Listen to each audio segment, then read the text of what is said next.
So listen, y'all, welcome to Off the Podcast. Jay, that's our focus camera right there. That's where we're going to talk to. Welcome to Off the Podcast Q&A with Laterras Whitfield and Jay Barnett. Jay, man, let me tell you something. Man, since you've been on the podcast, man, it's been totally lit. I think our podcast is that episode is up to like 57,000 views. Wow, are you serious? 57,000 views. Wow. Man, I mean, it's people reaching out to us from South Africa and France and Zimbabwe and everywhere across the world. I actually got a speaking engagement to do a virtual event in Johannesburg, Africa next week. God, dog. See, it's all right. It's crazy, man. Man, that's dope. That's dope, man. Much love to you. So listen, y'all, just drop a, she said, what an analogy. Yeah. So listen, if y'all have any questions, this is what this is about. This is for you to ask those questions. I know a lot of y'all watched the episode. Tell us what you think. And if you have any questions about anything, go ahead and just drop about it. Anything. And to my Instagram followers, I can't see y'all because I'm looking in this camera. But if you have questions, you can ask your questions on YouTube at Dear Future Wifey on YouTube. So you can ask your questions on there because this is a setup. We got cameras all around us. I feel like this is a Mission Impossible type set on a movie set that I'm on. So, yeah. Yeah, so tell us what you think. I said somebody just said it was an awesome episode. They said it was real and raw. How long does it take for a man to know a woman is the one? AC just asked that. How long? How long does it take for a man to know that a woman is the one? Here's what I would say on that question. Every man is different. Yes. There are some guys who know on the first date. There are some guys who know within the first week, the first month. I think a man knows according to where he is in his life. If a man is ready for marriage, if he's ready for something serious, he's ready. And it doesn't necessarily mean that he's ready to walk down the aisle. He's ready to be intentional about you.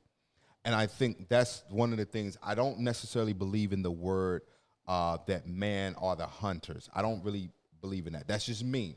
So what do you believe? So you believe that a woman can pursue a man? Personally, I don't use the word pursue.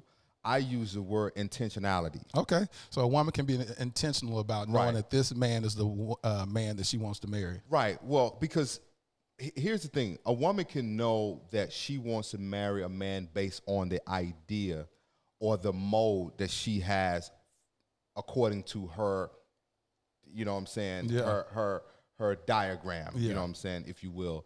And so I think for some guys, it takes a little time. And guys, our processes are a little different than women. Women processes are often different based on what's been created. Like, he's a man of God. He goes to church. He has a good job. He's good looking. That's the man I want to marry. A guy is different. Very different. Because for me as a man, it's based on not only what a woman looks like, but it's also based on who is she as a woman. Who is she? Let's talk to this camera. He said it's based on who is she as a woman. What does that mean, Jay? Tell him, what does that mean? Who is she? And here's the thing, ladies, and when I'm saying that, and I mean this, like, who are you beyond the physical appearance? I mean, we live in a world where there's so many beautiful women. I mean, if you go on social media, you can type in a hashtag almost for anything, and there's a woman that is associated. You can type in thick fine, skinny thick. You know what I'm saying? You can type in dreads thick. You know what I mean? Thick fat. I mean, you can type in almost any term. And it'll be a woman associated with it. And it'll be a woman associated with it. So men have a plethora of women to choose from daily based on their aesthetics and their physical appearance. True. But however, how I choose to take a woman on my life's journey is contingent upon who she is within herself, her character. What are the intangibles that you have, right? And let's just be honest. We're grown. We're adults. Every woman has a vagina just like every man has a penis, right? Everybody in their own right feels that their tool it's better than the it's next better person. than the next person, Yeah. right? And I'm just keeping it all the way Yeah, 100. we're gonna keep it lit here. However, what is the determining factor that separates you on not so much that you are good enough, because I don't want to get in that, because if you get into this good enough, you will fall into this space where you're comparing yourself to another woman or you're comparing yourself to another man. Totally. But it's falling into the space that how do I suit this individual for where they are on their life's journey? Yes. That's what purpose. I mean about who are you. That's that purpose again. And that's their purpose. We had an episode with Raquel Wesson called Purpose versus Preference. And oftentimes we choose by preference when it should be purpose. And you hit the nail on the head. How do you line up with the vision, the purpose that God has placed me on this earth to pursue? Because oftentimes you can get with the wrong person and they will derail you from your purpose. Absolutely. They'll discourage you from pursuing your purpose. They'll be a distraction to your purpose. So that's extremely important. Let's see what other questions we have. When a man looking for a woman to pursue the grown boy status, yes, love this. The tool is just a perk. Valerie, yeah, that's right. That tool that the man and the woman have is just a perk. Come on, somebody. It should be what the substance. She says the perk. Intent is everything. All right, come on. Shoot us another question. Shoot us some questions, guys. Shoot us some questions. Do Instagram. I can see you guys, so if you have some questions, throw your questions in the comments. I can peep over and answer some of your questions. I have pretty good vision. At 38 years old, I still have 20/20 vision. So you can throw it up. I can see it. Javon White just asked a good question. She said, when a guy says he is praying for a future wife, is he ready to meet her then, or is he getting ready? So let me tell you about me, because that really speaks to me. I have a whole podcast called Dear Future Wifey, of course, and it's what I'm the intentionality of me building towards. Am I ready to get married right now? No, I'm not even ready to date with intentionality. I am in the process. God has shown me what I desire as a wife or for a wife, and so I'm in the process. In the opening of my podcast, it says, journey with me as I discover, uncover, and recover love. Those are three phases that I believe that I'll be going through. The discovery phase is me just saying, what is love? Because when I got married at 28 years old and now I'm 42 years old, things have changed. Everything looks differently. Relationships look differently. Back then, when I got married, there wasn't even a such thing as situationship, and there sure wasn't a such thing as entanglements. So we got introduced to a new thing in 2020. And so I'm trying to discover what is important to me. When I got married at 28, I said I'll never get divorced. I also said I'll never cheat on my wife. Both of those things I did. So I have to do some soul searching and understand what got me there. What was broken in me that allowed me to step outside of my marriage to fulfill a need, and has that been resolved in me, and to do the work of healing and restoration in order to get to the place where I would never cheat on my wife, and before I ever cheat on her, that I would divorce her before that ever happened. And so that's the process. And then that's the discovery phase, is understanding what love is, what love looks like to different people. I'm gleaning a lot of information, even sitting down talking with Jay that day. I mean, he was a mouthpiece that was speaking to a lot of hurt that I had gone through, and God just brought him into my path. So that was a whole process, discovery. Then the uncovery phase is when I start dating with intentionality. I'll start seeking that which I desire and start dating with intentionality. And the recovery phase is, of course, will you marry me? And we journey through this thing called marriage. And those are the three phases. But I also add to that, man, that when a guy is praying for a wife, it doesn't necessarily mean that he's ready tomorrow for a wife.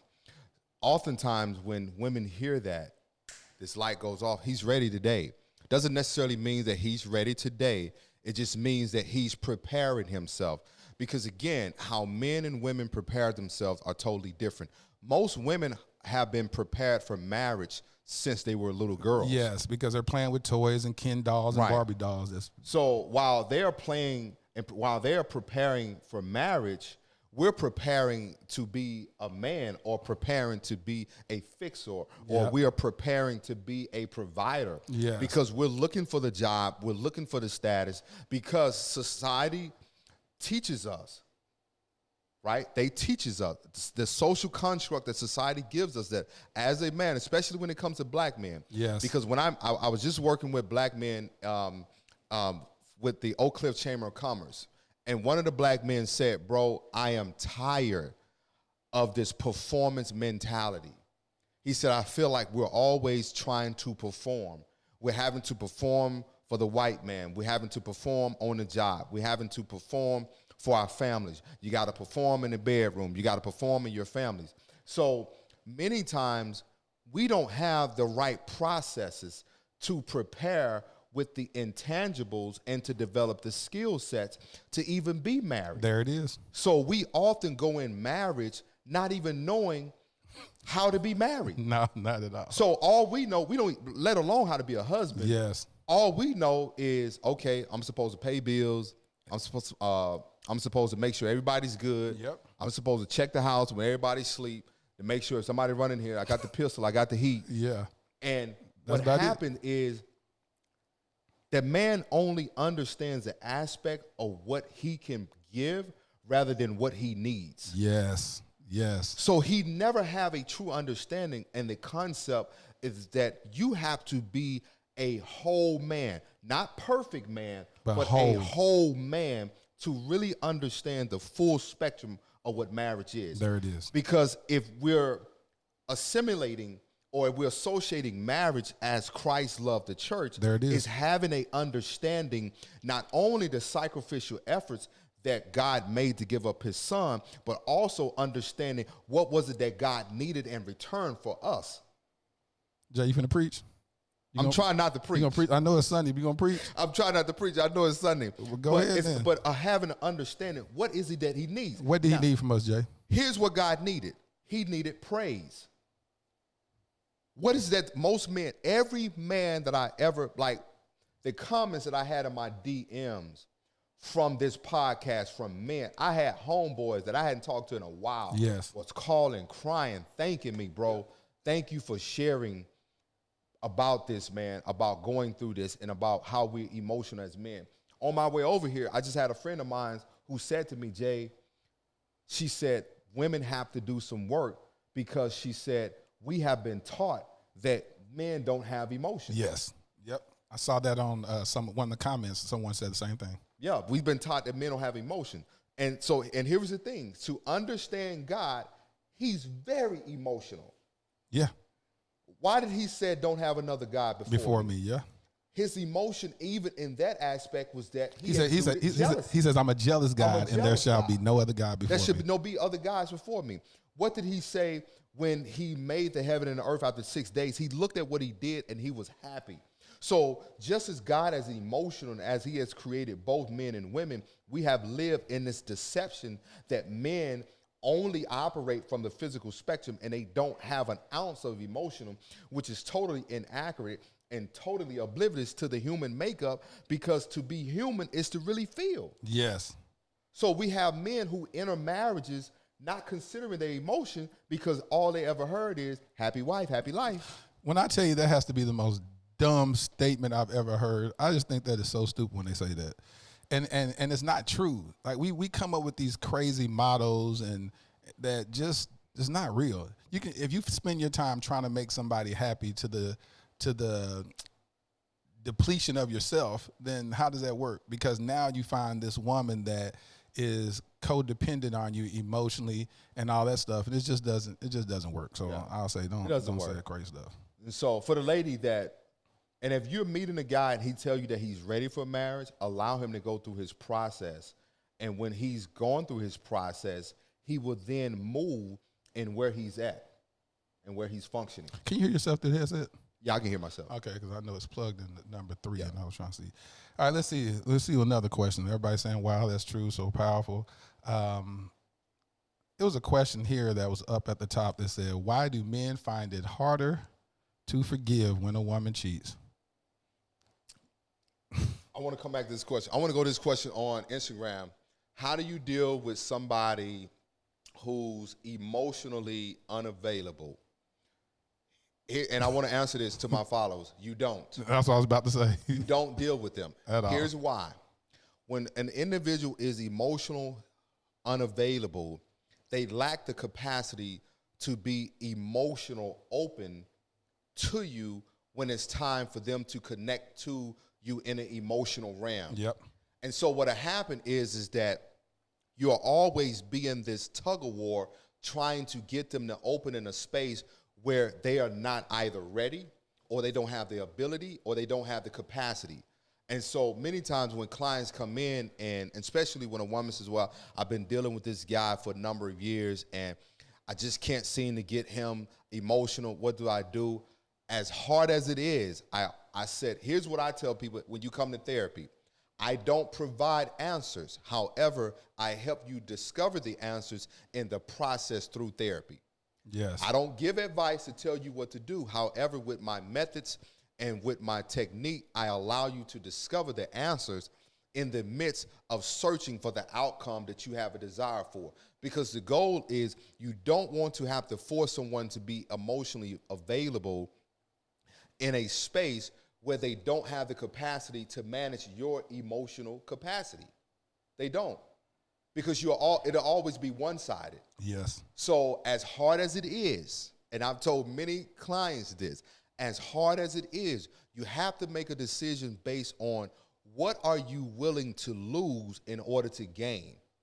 Meaning that can you lose your desire for wanting to see this person turn a corner to gain a peace of mind so you can go to sleep at night?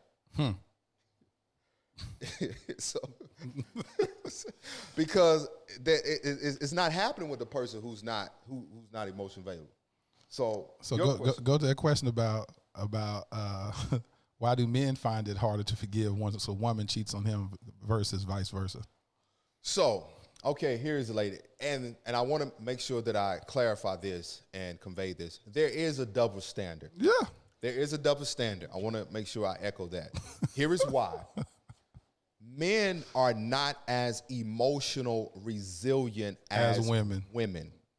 Number one, I want you guys to hear that. Men are not as emotional resilient as women.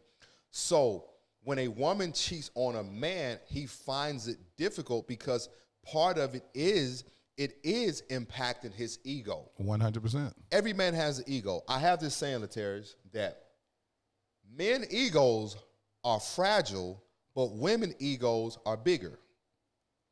Okay, why you say that? Men have fragile egos. Of course. But women have egos that are bigger because, and I'll go back to that.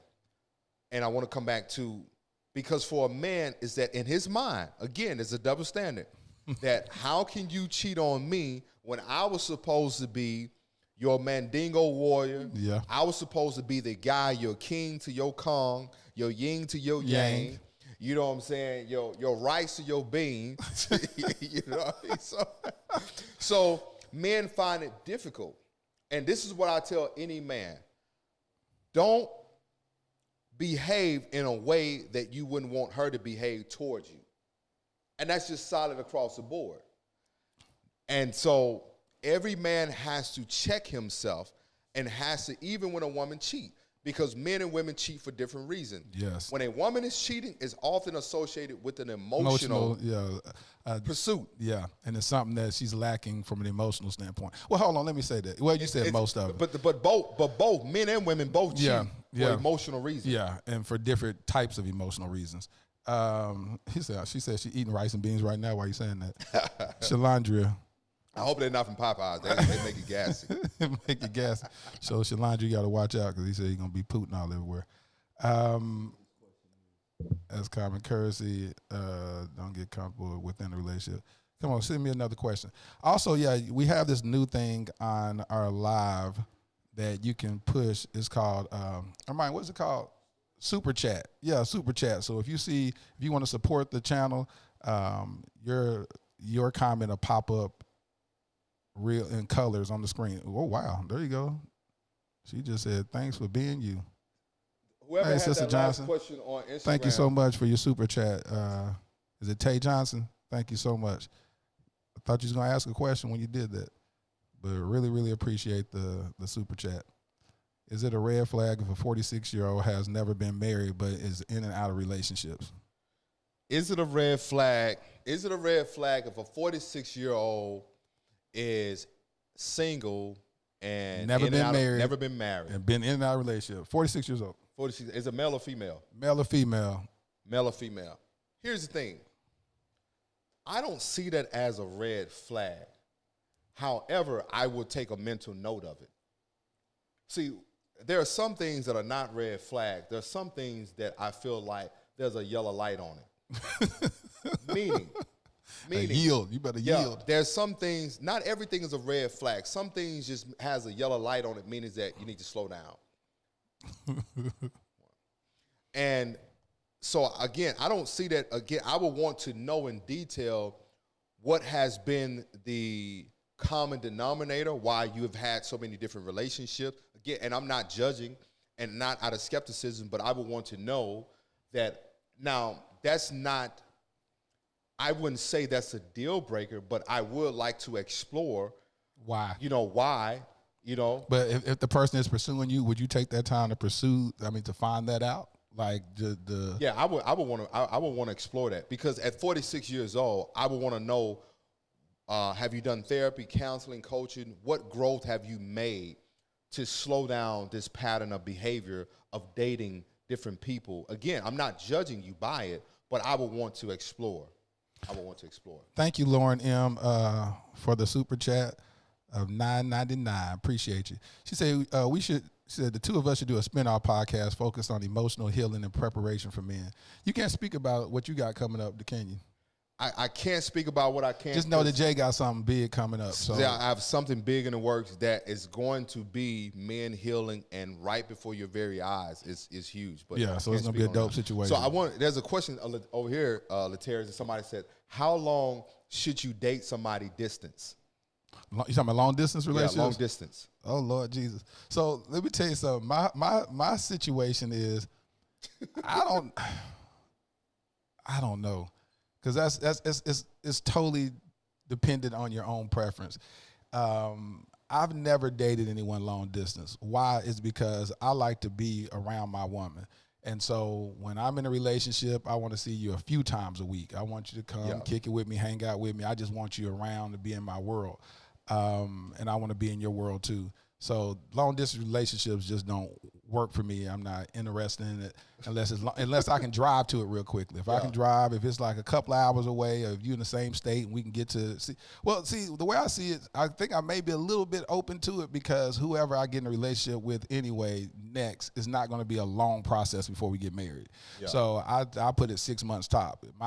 When you hear me say this is my girlfriend, this is going to be my fiance, because I'm going to know it's going to be a long vetting process just in the dating process, and when I know, I know. Yeah. So it ain't going to be all that. So it's based on discretion. So I want to. So for the person that asked that question on Instagram, like, how long should you date long distance? Here's what I tell people. I've counseled behind the mic. I've counseled a few people that have been in long distance relationships. Here's what I have to say. You have to have an end goal, and you guys need to have a discussion on what is the desired outcome for you both. Are you guys just dating? Are you just getting flued out? Flued out. Like, where are we going? Because if distance don't have a destination and it don't have any course of direction, you'll end up just wasting your time. Me personally, and I've said this, Stacy, you know Stacy. Yeah. Stacy tried to get me to do the virtual dating thing. Yeah, you said. And I said, man, I can't do it. I'm the type of dude, I'll be somebody I can see at least 2 to 3 days a week. That's what I'm telling you. I'm not a good distant guy. I tried it. I forget I'm in a relationship. Yeah, I forget I'm in a relationship. Because, for me, man, when I done saw 5 and 7 clients a day. You want to come home? I want to come home and, kind of like, hey, hit you up, have a short conversation. Yeah. Then I know I'll see you a couple of days later. Yeah. I don't want to come home and FaceTime and talk again and and that's just me. Yeah, just me. And that's just where I'm at. So some people can do it. Proud of y'all. So just make sure, if you haven't dated somebody distance, just make sure you guys have a conversation on where are we going or where would we like to go. That way everybody has clarity on how we want to maneuver and navigate in this distance space. Oh, this is a good question. She said, in your last podcast, you mentioned your son saving himself for marriage, which is commendable. My question to the both of you, in the stage in your life, would you marry a virgin? Why or why not? Would I marry a virgin? Yes. Absolutely. Why? I would love to teach her a few things. I'm just joking, man. I'm just joking. No, that's facts. I mean, I don't know, man. That's not a thing to me. Well, whether she's a virgin or not? Whether she's a virgin or whether she's not. You know what I'm saying? Like, it's not. I mean, it would.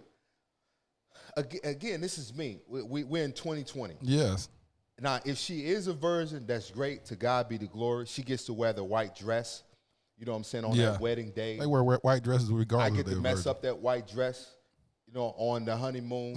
You know what I mean? Things like that. So, but I don't know. It wouldn't matter to me. Yeah, it wouldn't matter. It's no big deal. But she just got to be sexually open. She can't be somebody. Yeah, and I think too, a man who's marrying a virgin, he has to be open and he has to be graceful and patient. With her. Yes, you know, totally. You have to be patient with her. 100%. That's going to be a journey to somebody who's not as sexually. Yeah, you know what I'm saying. And I wouldn't have nothing but respect for her for that. Absolutely. LaShonda, thank you for the super chat. She said, "Please help women understand it's okay for a man to cry, and that doesn't make him less of a man. Our men have to have a safe place in the relationship to do so. Can you unpack that more? You talked about that earlier, but why is it?" You know, Michael Bazin did a book called Men Cry in the Dark. So why is it? Oh, man, this guy left a message yesterday under this episode, and my heart went out to him. He left a message that said, listen, I'm watching this episode, and I'm crying in my bed uncontrollably. I'm going through a divorce. And he just talked about the pain that he was going through. I had guys that inboxed me like you that said, hey, listen, man, I just need somebody to talk to. One guy said he was a pastor going through a lot of turmoil, and he just wanted a brother to talk to and said that, you know, nobody can reach him. First of all, men have to hear men say it's okay to cry. Yeah. I cry. Let me tell you something. When I go through a painful relationship or painful situation, I cry. Somebody left a comment earlier that said that's why men die early, because we lock everything up and stress. Most men gonna die from stress. Yeah. And I said, I just don't want to be one of those brothers. I'm going to cry. I'm going to let it out. I'm going to lay on my face, put some good worship music on, talk to my Savior, lay prostrate on my floor, and worship God through the process. Yeah. So any brothers that's on this live, hey, don't be ashamed to cry. If a woman tries to put you down because you're emotional or that you cry, listen, there's an alternative to that. That's when men keep those emotions locked up and they snap, and you hear them on the news saying, he was such a nice guy. Why did he kill the whole family and burn the whole house down? Yeah. That's because he was locking in so much hurt and pain and anguish that he exploded. And so if you have a man in your life, get him to open up, talk to him. The reason why Delilah was so successful in Samson's life, because she provided a safe place for Samson to lay his head. Be his safe place. The only reason why that didn't end, I think somebody asked that question on my Instagram, you know, how to provide a safe space. And I want to unpack this a little bit. And as I was coming over here, a friend of mine, we was having this discussion, and she said, Jay, I'm used to men expressing themselves. And she says, now, you know, knowing you, I've learned to respect the emotions of men. Yes. Here is the thing, ladies. I don't care what a man shows you. I don't care how a man moves.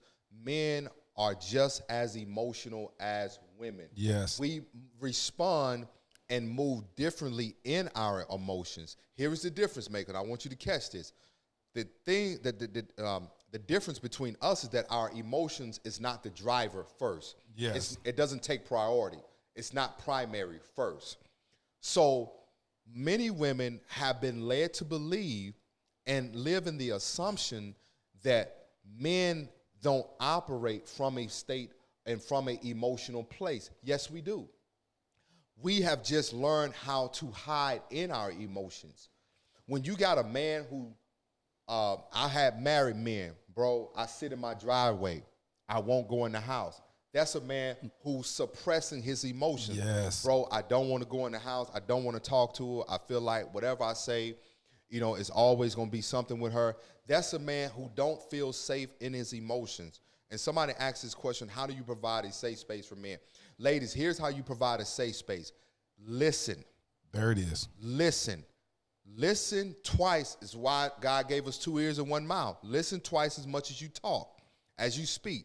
Here's the thing. Most men won't open up because they feel like they're not going to be heard. Yes. And I know we talked about it. Yeah. That's how it was for me. Yes. But even in my family, after this video, even my sisters came and apologized. Really? My sister said, Jay, I had to realize that we never provided a space for you to go through your own process. That's good. So even when you was going through your breakup, they was like, oh, get over it. You deal with it. You'll be all right. Yeah. And I'm like, no, I'm not all right. I want to shoot up the place. Yeah, exactly. And I wasn't going to shoot up the place, but that was the emotion. Yes. And I think, ladies, men just want to feel that they are human because, believe it or not, I had so many men in my inbox, man. Bro, thank you, man. Thank you, bro. Bro, appreciate you talking, man. Appreciate you sharing this. I'm talking about celebrities. I'm talking about NFL guys. I'm talking about dudes who have major positions. Says, man, I just been living in this state of suppression because here is what we fear, ladies. We fear if I show you my raw emotion, two things is what we fear. We fear you're going to misinterpret that and you're either going to call me overly aggressive or you're going to call me overly passive and overly emotion. And now my masculinity is in question. There it is. And when my masculinity is in question, I got to show you, hey, I'm all man, baby. Yeah. And so when that rise up, now there's this force that I have to enforce to show you that I ain't no pushover and that I'm a man. Yep. And that's what happens. And so you have so many men who die in silence because the one thing that we don't want to do as men is to feel like I'm going to be emotional blackmail by what I share with you. If I share the molestation, how are you going to see me? Are you going to bring this up? Had and a use it as, homeboy. and you're weaponizing them with And your. you weaponize. I got a homeboy right now. Happened to him. He told me what happened. Some popped up. Wife said, that's why such and such touched you right there when you was a kid. Nigga, you messed up. She used that she against used that. Bro, She used a molestation that he went through as a kid against him. I said that he told me this, bro. I said that, like, I paused. I was like, bro, I know you lying. And I felt his hurt. And here is the things, lady. You cannot want to connect with a man if you're not providing a space for him to be able to connect with you. You cannot connect with a man if you're not providing a space to connect with him. Because here is the thing. Trust is different for us as men. Yes. The trust is not about, are you going to cheat on me? The trust is, can I trust you with my secret? Can I trust you with my little boy? Can I trust you with my pain? Can I trust you with the things, with the things that scares the living hell out of me? Yeah. And you not use that against me to up one on me and punch below the belt. That's crazy. Yeah, man, I don't know what to say about that, brother. To go through that, man, that's some painful stuff. I told him, I said, bro, you's a good one because you the divorcer right there? Divorce? Oh, I'd have walked out and never came back.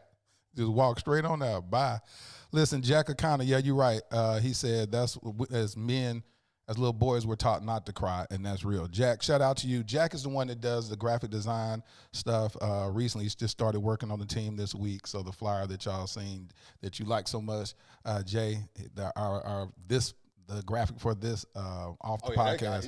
He's dope, man. Yeah, Jack is dope. He's dope. He's working right now on the Black Love Matters graphic that's going to go up later on today.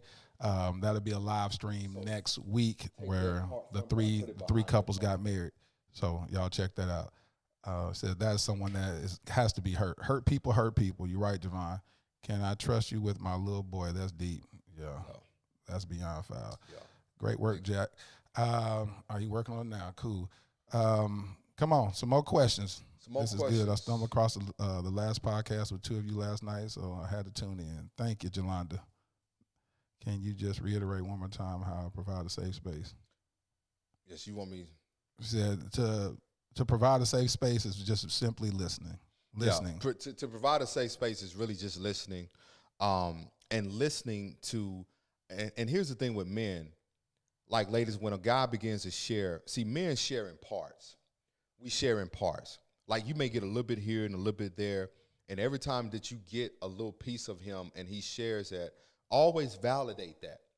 Thank you for sharing, Todd. Thank you for sharing, man. I appreciate you sharing that piece of information because, and also, ladies, you have to be willing to be vulnerable yourself in order to get that man to open up. Because sometimes as men, we feel that most women, right, see themselves as being, they have it together.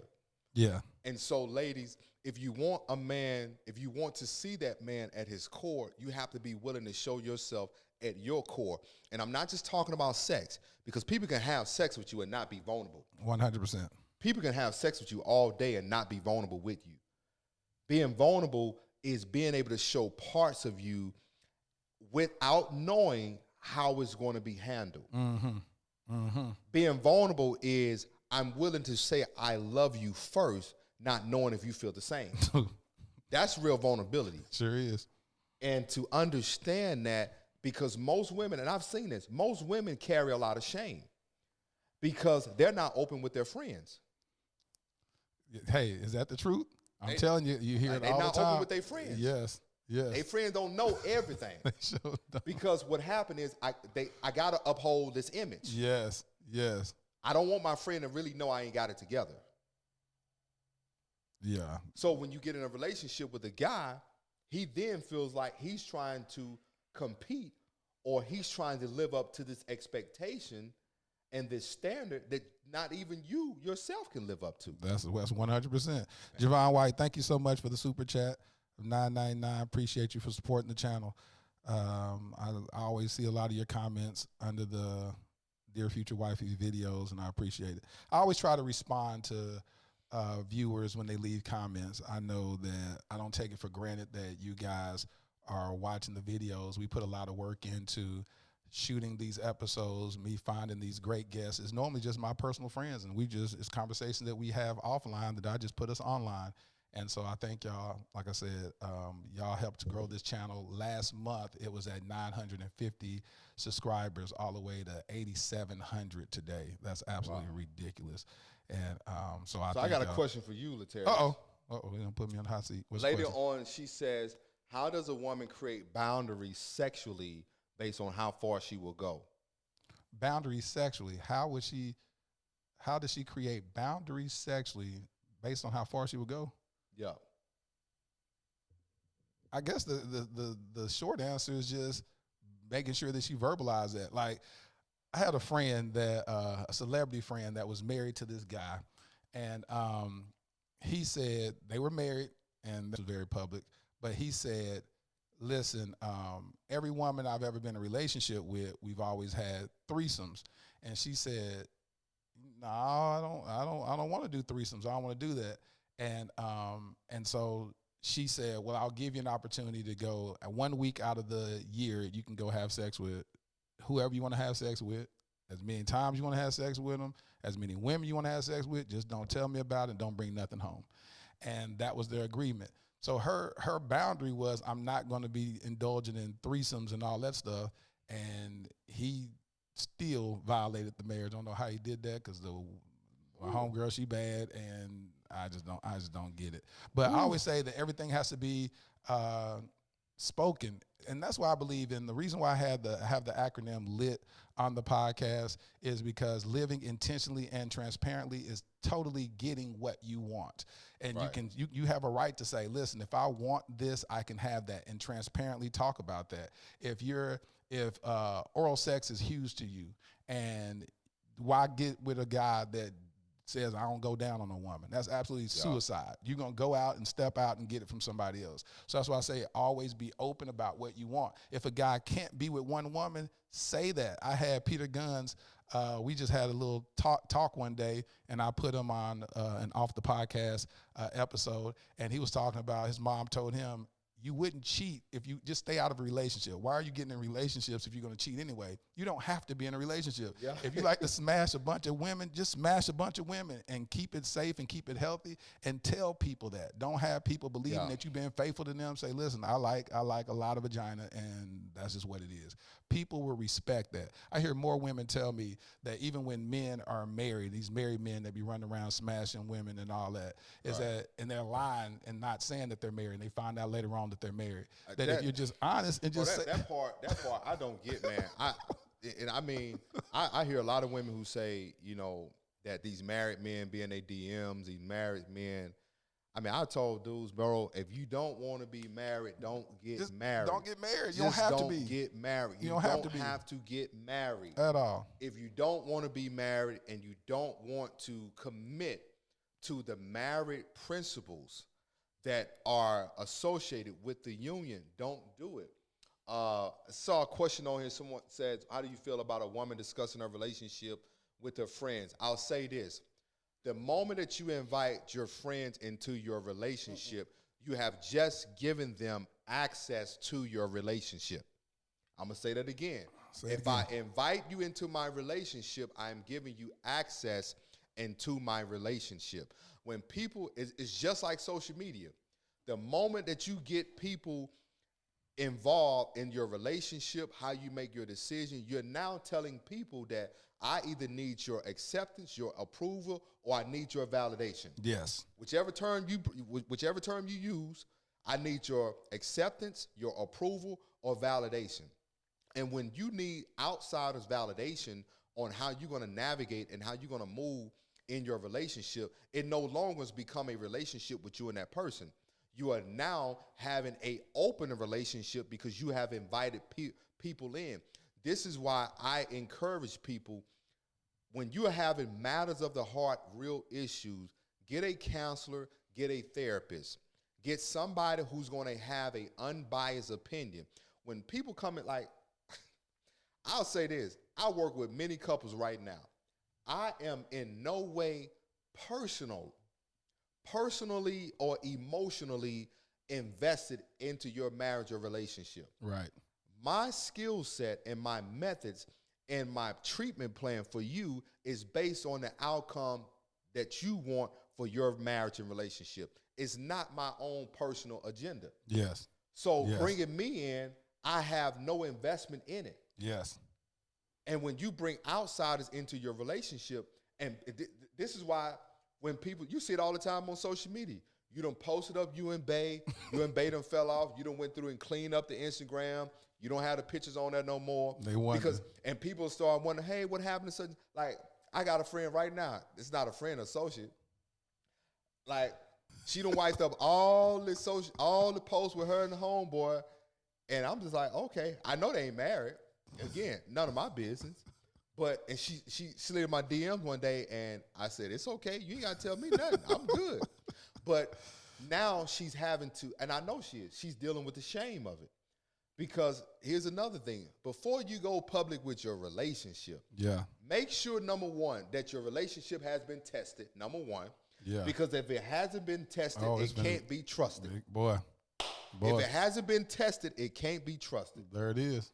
Number two, make sure that you both have an understanding of what you are opening yourself up to. When you launch and you showcase to the world, this is Bae. You're probably going to get some chicks who dated him. Girl, that nigga ain't nothing. Yep. Girl, he ain't. And I'm going to tell you something, bro. I was talking to my homeboy about that. I said, bro, here's the thing. I don't know of any dudes that do this. Like, I dated some girls that are married now. Mm-hmm.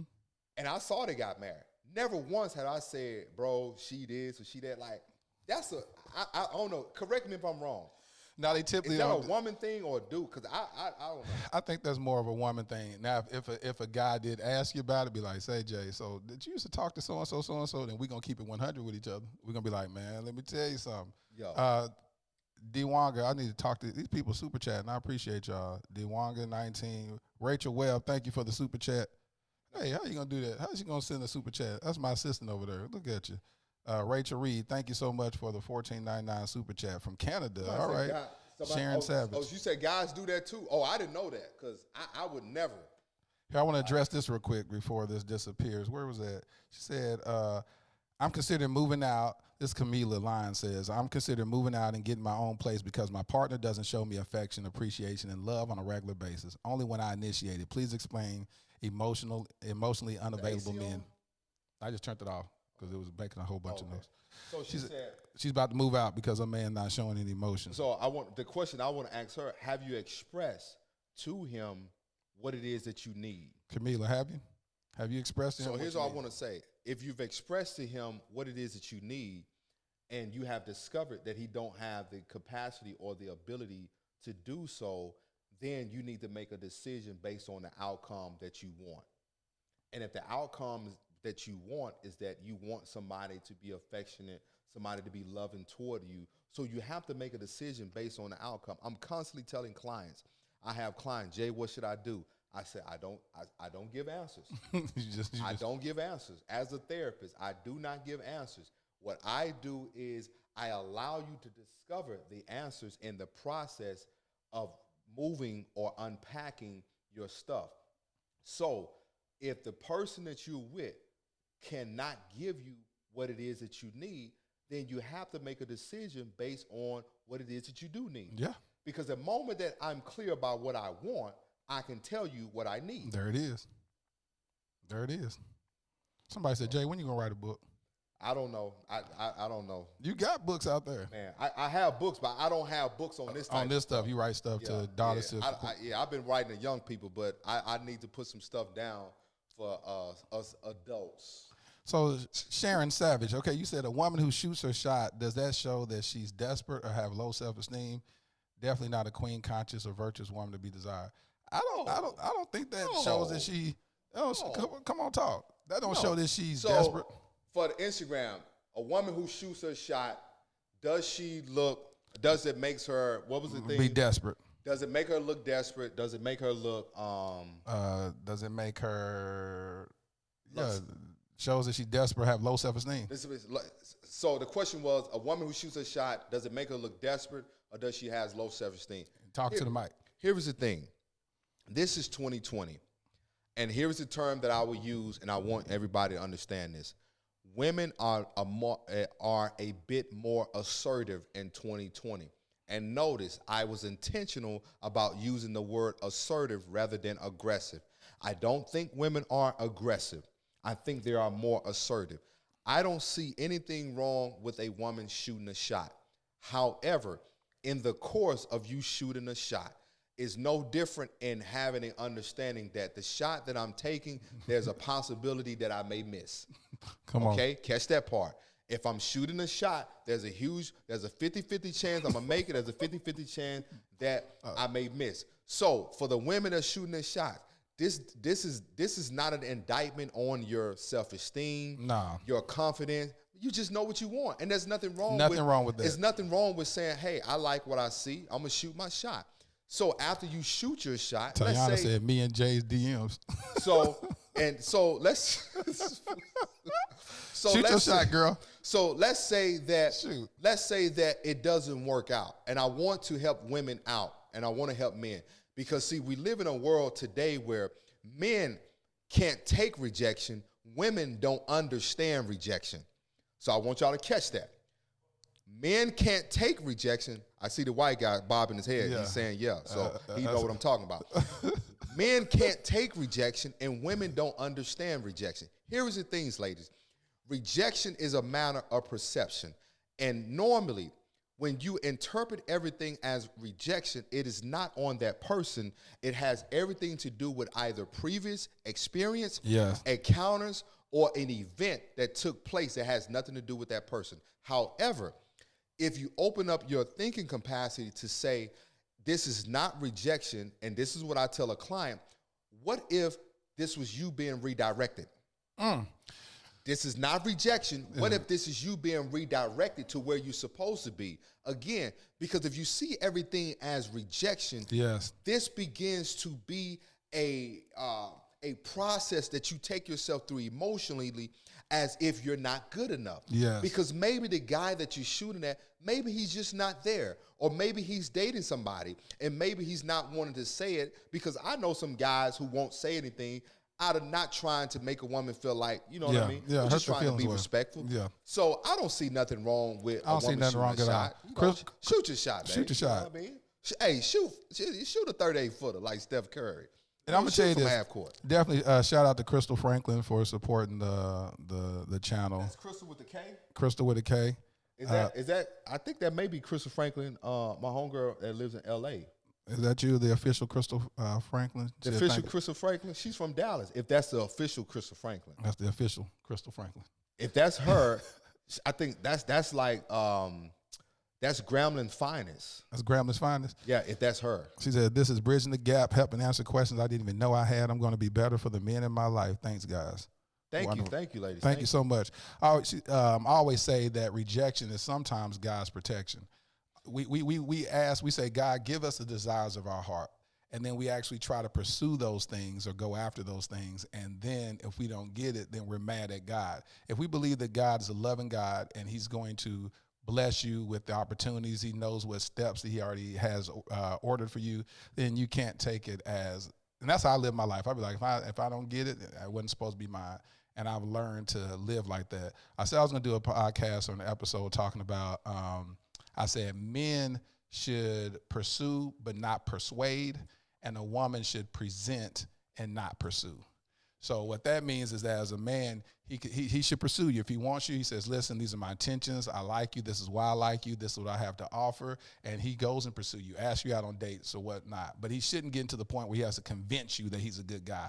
If you can't see, this is the worst thing that a man could ever do when you say, do you know what kind of man I am? Like when the minute you have to say that means that A, she never saw it, and B, she's just not the person for you, because you shouldn't have to persuade somebody that you're a good guy. And a woman should present.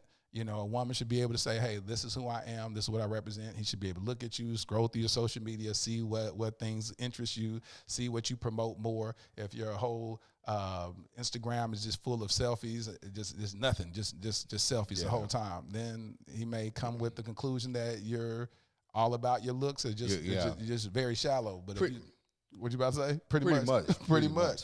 But and so what your presentation is, we all have billboards. So what are you advertising? What are you promoting? And definitely don't get into the point where you're pursuing a guy. Let him know who you are, and a man will choose. A man will always choose what he wants and what he desires. And if he doesn't choose you, do not take that as a direct attack on who you are. Absolutely, it has nothing to do with you. And then too, if you ain't selling, take down your sign. Oh, amen. If you ain't selling, take down your sign. Somebody had a question over here. They said, how do you know the difference between a man who's emotionally unavailable and has lost interest? You said, how do you know if he's what? What's the difference between a man who's emotionally unavailable and a man who's lost interest? Heck, it's kind of hard to know, because at the end of the day, neither one of, it's like if he's emotionally unavailable, did he become emotionally unavailable through the process of y'all dating? So I feel like this. My lack of interest is not connected to my emotions. Nuh-uh. Because see, my lack of interest is always going to be connected to my behavior and my actions. My emotions are always going to be connected to my responses. How do I respond to you, either in your emotional process or in my own emotional process? And if a man, and here's the thing, ladies, and I can't believe that Tyler Perry said this: before you marry somebody, you need to go through the seasons with this person. Yes. You need to see how that man process. When I think upset, Madea said that. Tyler Perry didn't say Madea said that. Yeah, Madea said that. Which is played by Tyler Perry. Boy, you're a fool. So here's the thing, ladies. You want to observe and make careful observation. And here's the thing. When dating a therapist, somebody says, well, you're analyzing. No, I do not analyze anybody. When I leave my office, I am done analyzing. And matter of fact, we don't even analyze. We conceptualize. So let me tell you about that. The conceptualization of cases are based on the content that you provide us. So I'm not analyzing you. However, I encourage you to make careful observations. Observe how he responds to his own emotions. Can he share with you that somebody hurt his feelings or that you hurt his feelings? Yes. Can he tell you about the moments of despair? You know what I mean? When you see he had an expectation for something and he was disappointed, or he shared with you like, man, I've been trying to connect with my dad and he's just not reaching back. I've been trying to connect with my mom. I've been trying to go after this job, and every time I put one foot forward. Give attention, because if he's unable to give attention to his own emotions, he's not going to be able to give attention to your emotions. So that alone tells you he's not emotionally available. Right. That's that part. However, the interest part is based on what you just said. Yeah. The pursuit part. If a man is interested in you, he's intentional with his behavior. He's intentional with his actions, and his actions supersede his words. Because, see, I can say I like you, but then my actions would show I'm really feeling you. Good. So, someone just said, isn't shooting your shot pursuing someone?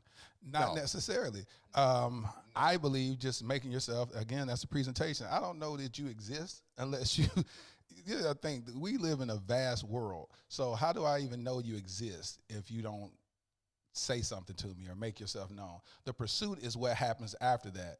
Meaning shooting your shot, I look at it saying, hey, I find you interesting, XYZ. The pursuit comes from the man. If he's interested, oh, so what's up? Let's go out. Hey, let's go do this. Hey, what's your phone number? Hey, this. He's going to pursue you if he's interested in you and make the next step to take it further. So, no. And then, too, even if you're pursuing a man, ladies, or should I say shooting a shot, right? Yeah. Let's say you shoot your shot, dude respond or whatever. And I'm going to tell you, I'm a little iffy about folks on social media. Yeah. You know what I mean? Yeah. Like I am, because here's the thing. You meet a lot of people whose persona are totally different from their reality. Yeah. Yeah. And so what happened is what you present is conflicting to who you really are. So that takes time. So if a person is, even on social media, if somebody's kind of slow and it kind of seems like they're apprehensive, don't take it personal, because everybody have their processes. Because I know for me, I think I'm an all right guy. I'm just being honest. I don't think I'm a 10. You know what I mean? And that's just me. So if a woman shooting her shot, I've had a woman say to me, she said, I went on a date with this lady that I met on social media. And so we sit down having a bite to eat. And she says, oh, I'm sure you probably got a bunch of women, blah, blah, blah, in your DMs and this and that. And so I had to check her. I said, I don't think that's relevant for this space and for this moment, because right now I'm here with you. There it is. But when she said that, I knew instantly I'm not sure if there would be a second date. Because here's what that told me. Again, she's not a bad person, but here's what that told me. I wasn't sure if you were confident you were enough for me that I would take out of the time to go on a date with you, because I was interested in getting to know you. And here's the thing. When you start bringing up other stuff, especially if you're dating people, and I want to make sure I echo this. If you're dating somebody that kind of has a status and you see they kind of have a platform, let's just be honest. You ain't the only person that's interested in them. But if that person if their actions are matching what they say, plug into that space. Now, if they show you different, then you observe their behavior. But when she said that, I was just kind of like literally, bro, it was a turnoff for me. And so, and of course, here's what happened. We didn't go on another date. She said, oh, did I say something? Did you tell her? No, I didn't tell her. Why did you tell her? I What she couldn't said? tell her. Because I didn't want to make her feel like she, again. But no, but I always think that I couldn't. Yeah, but I think you should, so you can actually learn what's going on. Ebony said you're a real 10. Somebody said you're a 20. Said, oh, you're a 10. $20 bill? My Mind Matters virtual mental community. Thank you so much for the super chat. $49.99. $49.99. You got $50? Yeah, she bossing. She a big baller. Yeah. Man, let me hold 20 of it. I got you. I'm gonna split all this with you. Thank you, Kings, for this life-changing conditions conversations. Questions: how do you create healthy dialogue with men that assume every woman is thirsty for marriage? How do we as women separate ourselves from thirst trapping in our society? Gosh, that's a good question. Man, that's deep. That's a whole episode. That's a whole episode. Somebody said, hold on, let me just answer this real quick. Yeah, answer. So she says, how do you create healthy dialogue with men? Simply saying that, to have conversations when you're out with a guy and anytime you're on your platform, it's what you post. So of course the narrative has always been that women trying to get married. We heard that. We talked about that earlier. The toys that kids play with, you take the toys that little girls play with, they're Ken dolls and Barbie, stuff about building a house and easy bake ovens and stuff when I was growing up and all that stuff. And then boys, we working with Bob the Builder and everything that caters to career, playing cops and robbers and playing with Bob the Builder stuff and building stuff. So as an adult, yes, we believe that women of a certain age are always looking for marriage. And I find it interesting when I meet somebody and they talk about this, like, hey, I'm not interested in marriage. I have friends that. But do you believe that? Yes, because it's some of them that just really don't. It's some women that just don't. So let me ask you this: so when a woman says she's not looking for marriage, as a man, does that say to you, this is a playground where I can play? Yes.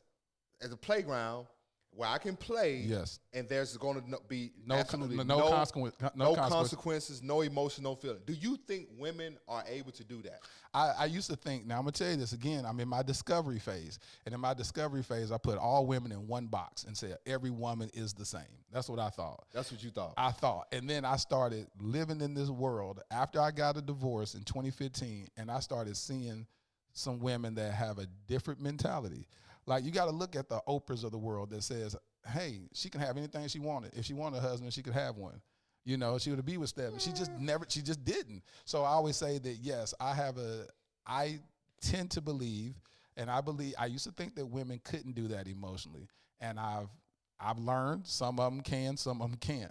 But I have met women who just be like, nah, so I want to ask my Instagram followers, do you believe, can women have sex with no emotions? With no emotions.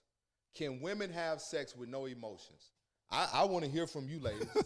I really Come on YouTube.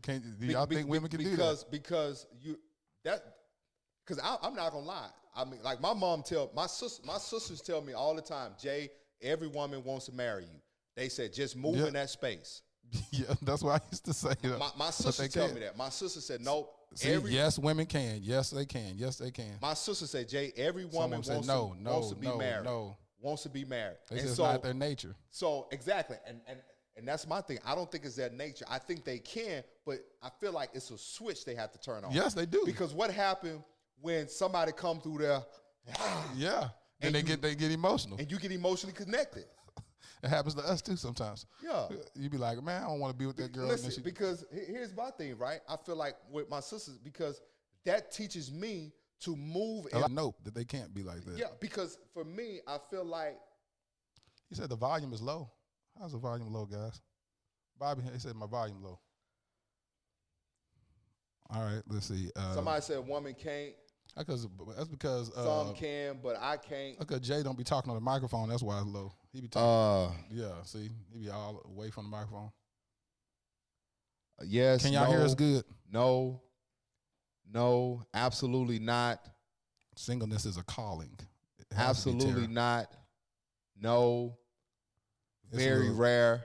The average woman said no, man. The average woman said no, they cannot.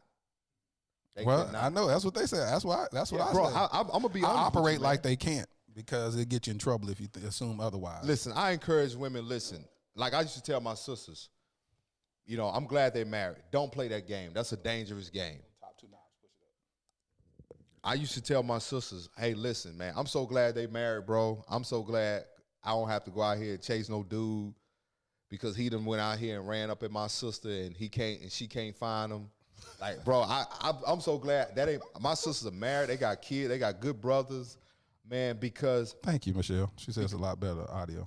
Because I think that's a hard space because see, when a woman likes a guy, thank you, LaShonda. When a woman likes a guy, she's going to present her body to him. Yes, she's going to present her body to him. Is that true, y'all? When y'all like somebody, y'all gonna present your body? Ladies, let me know when a woman likes a guy, she's going to present her body to him, and not as she's offering her body as a sexual object to be objectified, but it's part of how she show how she feels about him. Yep. You know what I'm saying? So for a woman to just give that up, I mean, that's why a chick who kind of like, you know, a thought. It's like a chick who a thought is a different mentality. Maybe savages. Yeah, than a woman. You know what I'm saying? Like, and then too, you know, I mean, even men, you know, so. Someone asked a question earlier about said something about our sexual choices or something they said. I wish it was so far up that I don't remember. But if whoever made that, it was a question about, a personal question about us. Bring this closer. Well, put it to the side because it's right in the middle of the shot. Getting a V line right A woman can just have sex with someone she's not interested in marrying. Yeah, sure can. I got some friends that they don't be giving a dang. Wait to marry.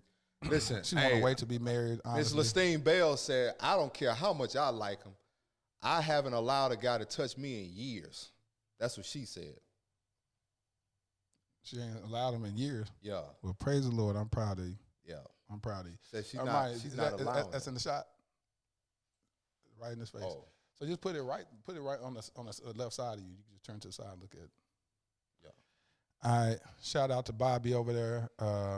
When Jay said my white boy, that's my homie that works for me, works on my team. Does all things streaming. Yeah. That guy, he's good. You got to have a guy like that. They normally be white people, so you got to get your white. Somebody said thought or not, there's some savages out there for real. A lot of women said so. I see a couple of women saying y'all are waiting for sex. How do you feel about a woman waiting for sex? Oh, I don't have no problem with it. Yeah. I imagine myself, the woman that I married, I don't want to have sex with until we get married. But that's why we're going to be engaged real short. We're going to be engaged for about 24 hours. I think it's good. I mean, here's the thing, and men don't talk about this a lot because oftentimes women think that there's this huge necessity that all men want is just sex. They just want to run up in you. That's all he care about. I'm going to be honest with you. Is it a priority? Yes. Yeah, because that's how God made us. I mean, we're very sexual beings. And like I said, to be honest with you, I'm telling you, I used to live by these social norms and these social constructs. Women be wanting sex just as much as men. And it's on a whole nother level. And, right. And, bro, I'm so glad you, bro. Shoot. I remember, dude, I remember so many women that was trying to, like, when I was playing ball, I told you the story today. Yeah. When I was playing arena ball, I was a rookie. I'd never forget this. I was a rookie. I was a rookie playing arena ball. I had a great game. I had like 3 touchdowns. So after the game, my homeboy, I told Laterras this story earlier. Yeah. And so my nickname when I played ball was Church House. And so because I always had my Bible, I always had my word with me. And so they were, the guys always clown me like, man, Church House got a scripture for you today. Man, I was trying to live right, man. I was trying to live right because I needed to get out of Arena League. So, you know what I'm saying? So I'm like, God, I need all everything. I need everything. I don't need no interruptions. I don't need no holdbacks, no holdups. So I never forget, I had a great game, and my roommate was in the other room smoking. And they were, just doing what athletes do after the game. They were smoking. And so a girl came with a bunch of girls, and she was like, I want to know what JJ Barnett is. And they was like, oh, Jay at the back. Reading the Bible. And they was like, man, Jay probably at the back, man, reading the Bible, man. Like, that's just type. But that was the type, that's how I was. And you was raised in the church. So I was raised in the church. So I was, and at the time, I'm going to tell you the book I was reading. Emotions by T.D. Jakes. Oh, yeah. So, bro, I've been on this emotion stuff. I was really trying to get some answers. So here I was in the room. The girl come in the room. She come in the room. She knock on the door. And, hey, she come in. I said, okay, hey, what's up? And she, of course, she talk about, oh, hell of a game tonight, boo, boo, boo. I said, okay, appreciate it. She's like, what you doing? I said, oh, man, just in a read.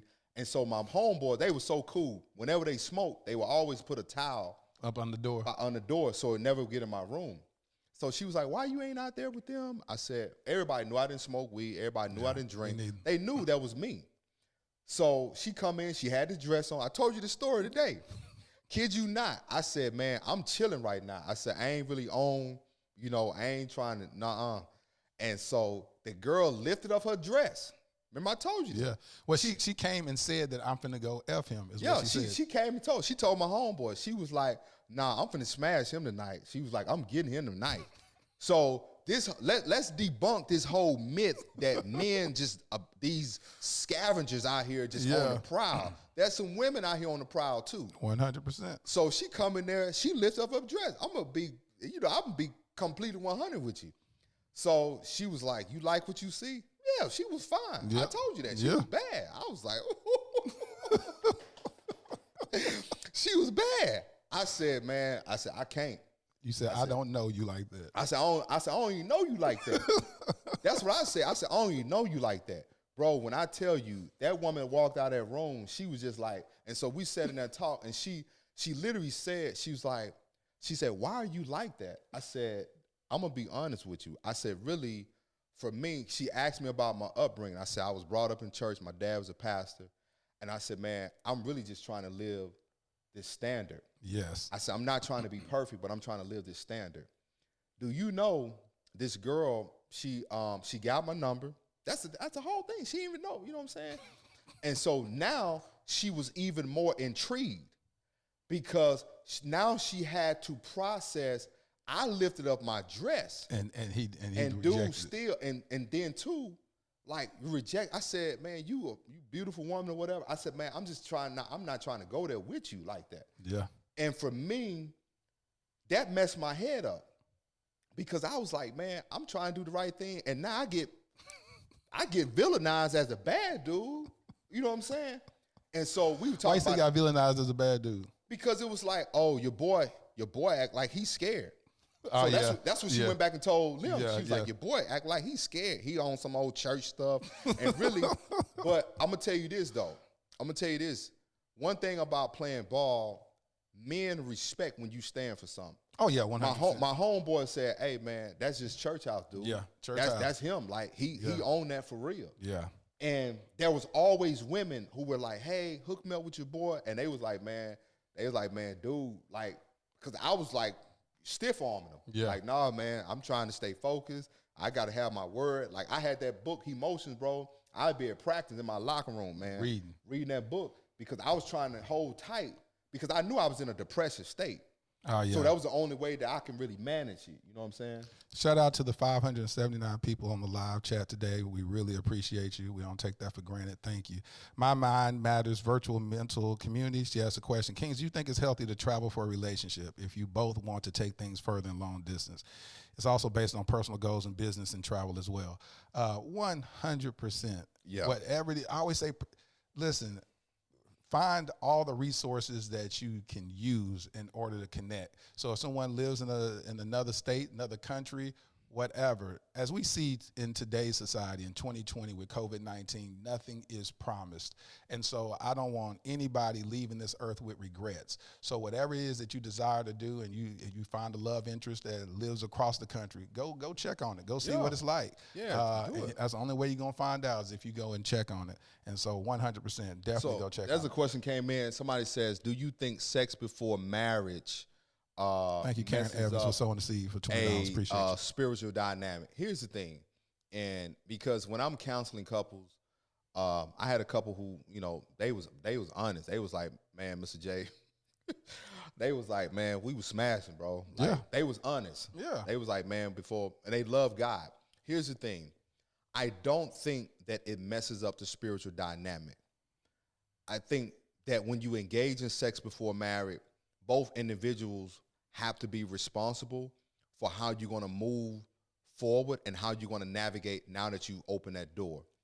Because here's the thing, you can still have a blessed and successful and a blissful, purposeful, beautiful marriage after that.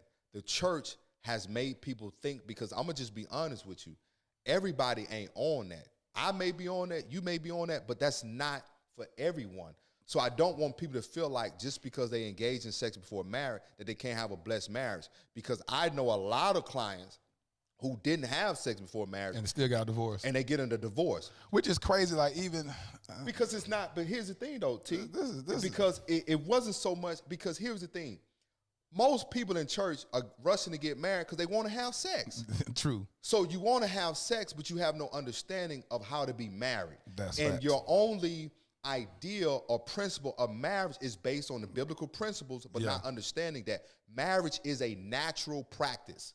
You can have all the biblical principles, which are necessary and which are essential, but you both have to understand how to do marriage and not just be so in a hurry for this wedding. And so what happened is that we understand that Paul says it's better to marry than burn, but then y'all don't have great conflict and resolution skills. You guys don't know how to communicate effectively. You guys don't understand your pain response. I can go on but from a therapist, but they don't. Yeah, and see, I think that's I think that one doesn't negate the other. So I believe, and that's my own personal belief, is that I believe that showing self-control before you get married as far as sex is concerned is going to set a trajectory of what your marriage could possibly look like. And so I've tried it the other way, and I want to try it the right way with some self-control and not have sex and put sex on the back burner and see what happens when sex is off the table. That's just something I want to try. But what is interesting to me is even when I hear my fellow brother John Gray, who was a virgin before he got married, and then you see all the stuff that he's doing while, and that really bothered me the other day because I was reading, I was like, gosh, I mean, and like John Gray, that's a buddy of mine. And I said, how in the world do you honor God for that many years and then get married and then start wilding out? You know what I'm saying? But bro, because here's what church don't do. Church don't really go into depth of the different nuances that you have to discover in a union with another individual. No, that's factual. Church don't do that. This is why you got to have counselors and you got to have therapists and you got to have people who are not presenting an image that Sister Johnson and brother and Deacon Harry been married for 40 years, but they ain't told you that 40 of them years, they maybe had 3 good years. Yes. But we are sold on the idea that they've been married for 40 years. Listen, I don't care how long you've been married. Yeah. I want to know how healthy is it. Yeah. I want to know how fruitful is it, because I don't care if you've been married 50 years. If it's not fruitful, I'm not celebrating it, because Jesus killed the tree that wasn't producing fruit. Yep. So if it ain't producing fruit, I'm sorry. Yeah. Yeah. So I'm sorry. Yeah, that's good. Kill it.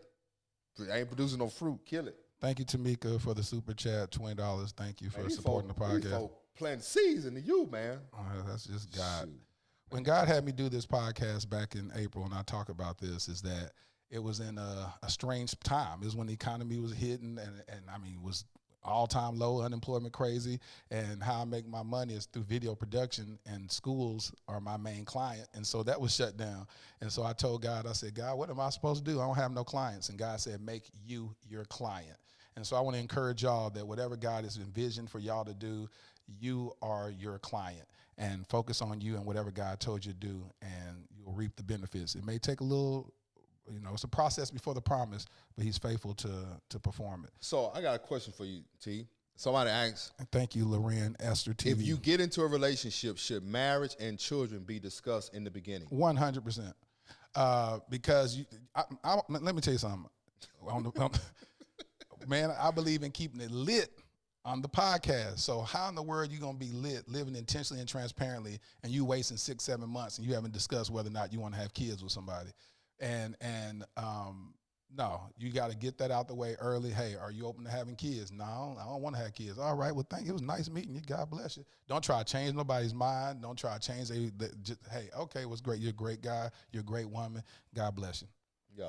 And it's just cut and dry. Talk about it early. Yeah, talk about it. So someone, that's what it was. Somebody left a question, what's the difference between dating and courting? I have a friend named Lauren that told me this the other day. She was doing the One University Pray for Your Future Spouse Challenge, and she said this pastor said dating is basically building a friendship with someone, and courting is building a love relationship. Yeah, and so that's why I look at dating. Dating is just like, hey, I'm taking you out. Let's go, eat some food, or go to the movies when movies start getting open again or whatever, and let's just get to know each other and establish a friendship. Because if we're honest with ourselves, that you want your mate to be your best friend. So you can't skip all the way from meeting somebody to straight courtship. Yeah, go from dating. Let's go to the movies. Let's get to know each other. Let's see how we, and the biggest trust is established in friendship. Yeah. The biggest trust. And if someone can't tell you the truth while y'all friends, I promise you they're not going to tell you the truth when y'all get in a relationship. So you need to have a friendship established. Man, 100%. And two, somebody said, here's the thing, right? Jamie, great.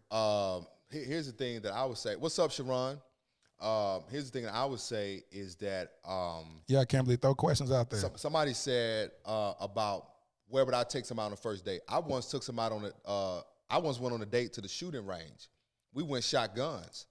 Here's the thing, ladies, pay attention to where God's taking you. I'm going to be honest with you. Taking somebody to the movies on the first date is one of the worst dates ever. You ain't going to talk to each other. Because you don't get a chance to talk. You need to go to where you guys can interact, where you can kind of see his responses and you can see her responses. And then somebody said, would I pay? Absolutely, I would pay. You know what I'm saying? About would you pay for a date? Yeah, but I pay on the first date. I mean, why wouldn't you? I have to ask some of my homegirl, like, man, what type of brother, Yeah, like, what type of dudes y'all be meeting? I don't get it. Of course I'm going to pay. I'm going to pay on the first, the second, the third, fourth. the fourth, the fifth. I don't care and about if paying. she said, hey, I'm going to grab this meal, now that's going to excite me because I'm going to feel value. Yes. And I'm going to feel appreciated. I'm going to feel like you done took me out. Is it expected? No, it isn't. No. Nuh-uh. Because my mind is already made up that I'm getting to know her. And then, two, I'm a person, man, I like to eat, have a good time. Yes. So when I'm dating somebody, man, I like to, I'm always like, hey, let's go do this. Let's go do that. So going back to that friendship, that phase. Yeah, and that's what it should be about. And that's what someone just said. Someone said, Stacy M said, please have Lady J back on to discuss social media and dating. Nevertheless, thank you. I appreciate, she said she appreciate our honest and insightful perspective. Thank you, Lauren Jones, for your super chat of $19.99. I want to ask you for this one. What? Somebody said, the older you get, is it harder to have a friendship mindset? That's a question. For me, it's not. I mean, I think I perfected that thing. What about you? You think that's a woman question? You think that's? It's not harder for me to be in a friendship mindset. I think what needs to be clear for me. What are the expectations? And this is the thing that I'm often asking. Okay, are we becoming friends because there's an expectation that you want to see evolve something, or this is just a straight up platonic friendship? It's a genuine platonic friendship. Because what are the expectations? Because once I have an understanding of the expectations, I now know how to move in this space. Yes. That's what has to be clear. Yes, it does. You know what I'm saying? Because there's times where I've been friends with somebody and I'm attracted to them, but I don't move on that. You know what I'm saying? Yeah. Like, let's just be honest. Like, in what we do. Yeah. There's a lot of females that we are cool with, we have relationships with, and when I mean relationships, like friendships, to where they're beautiful, attractive women. And I'm like, it's never been anything nothing more than that. Yep. And I think too that some women are not accustomed to men asking them that question. Yeah. What are the expectations on that? Because just like when you're getting hired on a job, if I bring you in for this position, it needs to be asked. What are the expectations? They do it every time with a job interview. They do it every time. They be like, these are your duties. These are your expectations. That's what we have. And I believe we always have to ask those questions. Can you date a person that doesn't understand your spiritual side? Absolutely not, Karen Evans. No, because you straight up, you're going to have some arguments and problems. And he believe one thing, you believe something else. Y'all going to be fighting. It's just don't waste your time. If you guys are not equally yoked in your belief system, it's not going to work, man. Because I've seen people who try to date who was Christian and the husband was Muslim, and I remember telling this client, I said, again, you got to make a decision based on the outcome. Are you trying to convert him or are you trying to love him? So you got to pick. You can't do both. Yep. Eli, that's her. What if you want to be friends at first before dating? Always do that. That's what I recommend. Every great relationship starts from a great friendship. But do you feel that friendship is different when you're focused on that person? Because I can be friends with a lot of people. Yeah, but it depends on how deep. You can be friends, but then you can go to different levels of friendship. And sometimes, if you're honest, you might have a lot of acquaintages. But when you talk about friendship, you say, listen, this is now. Are you kissing your friend? Who, me? No, I'm just asking a question. Me? Are you kissing your friend? Am I kissing my friends? Like, not friends with an S, but okay, let's just say you date this girl. Because again, if we friends, are we kissing? Are we hugging? Are we groping? Are we touching? Like, what are we doing? Because again, what are the expectations? Well, we got to talk about it. But yes, I'm liable to touch on you and all that stuff. We liable to kiss and all that stuff. But it's you got to talk about it. Talk about what makes sense. Do you kiss on your friends?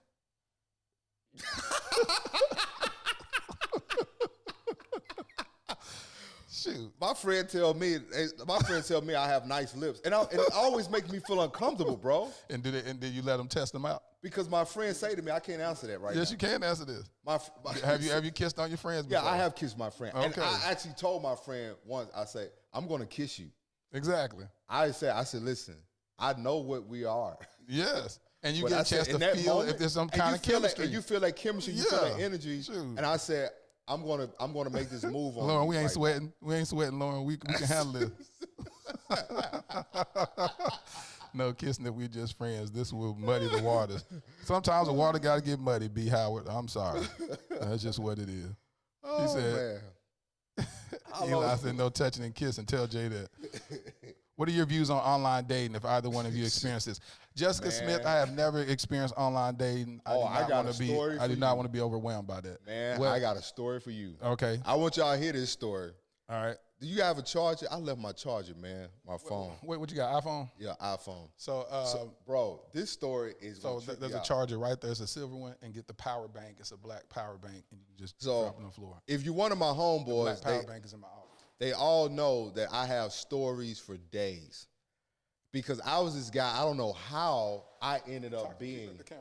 Oh, okay, how y'all doing? So I don't know how I ended up with having these stories. So I got online. I was in college, bored. Got online, bored, and I did this online dating. Black People Meet. Y'all remember that? Black People Meet? I think they still have that. So I was on Black People Meet. Black People Meet. Started conversing with this girl, man. So anyway, got to where like she's like, "Hey, I'm gonna drive down to see you."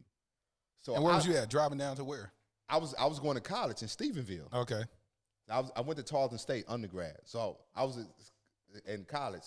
So I lived on the second floor. So at this time, it wasn't no such thing as texting. Or this is like what, 2002, 2003, yeah, something like that. So she thank you. So she comes. So she calls me. She says, "Hey, I'm downstairs." So I had the door like kind of cracked. Because like all I knew is I just had a few pictures of her, and you know how online dating goes. You go from messaging into phone call.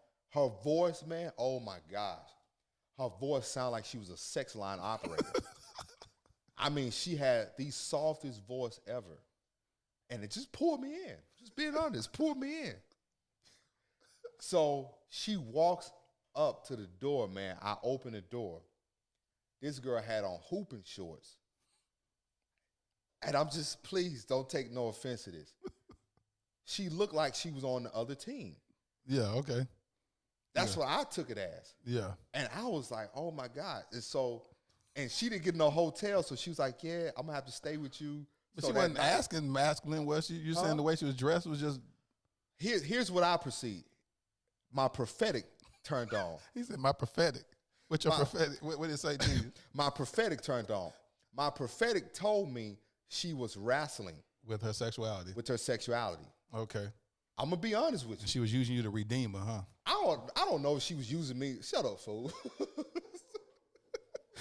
I don't know if she was using me to redeem, but I felt like she was wrestling with that because so we watched a movie, right? And you know, we in college. Catfish. You got catfish. I did. I got catfish before we even catfish. I think I got tilapia. You got tilapia. You got tilapia.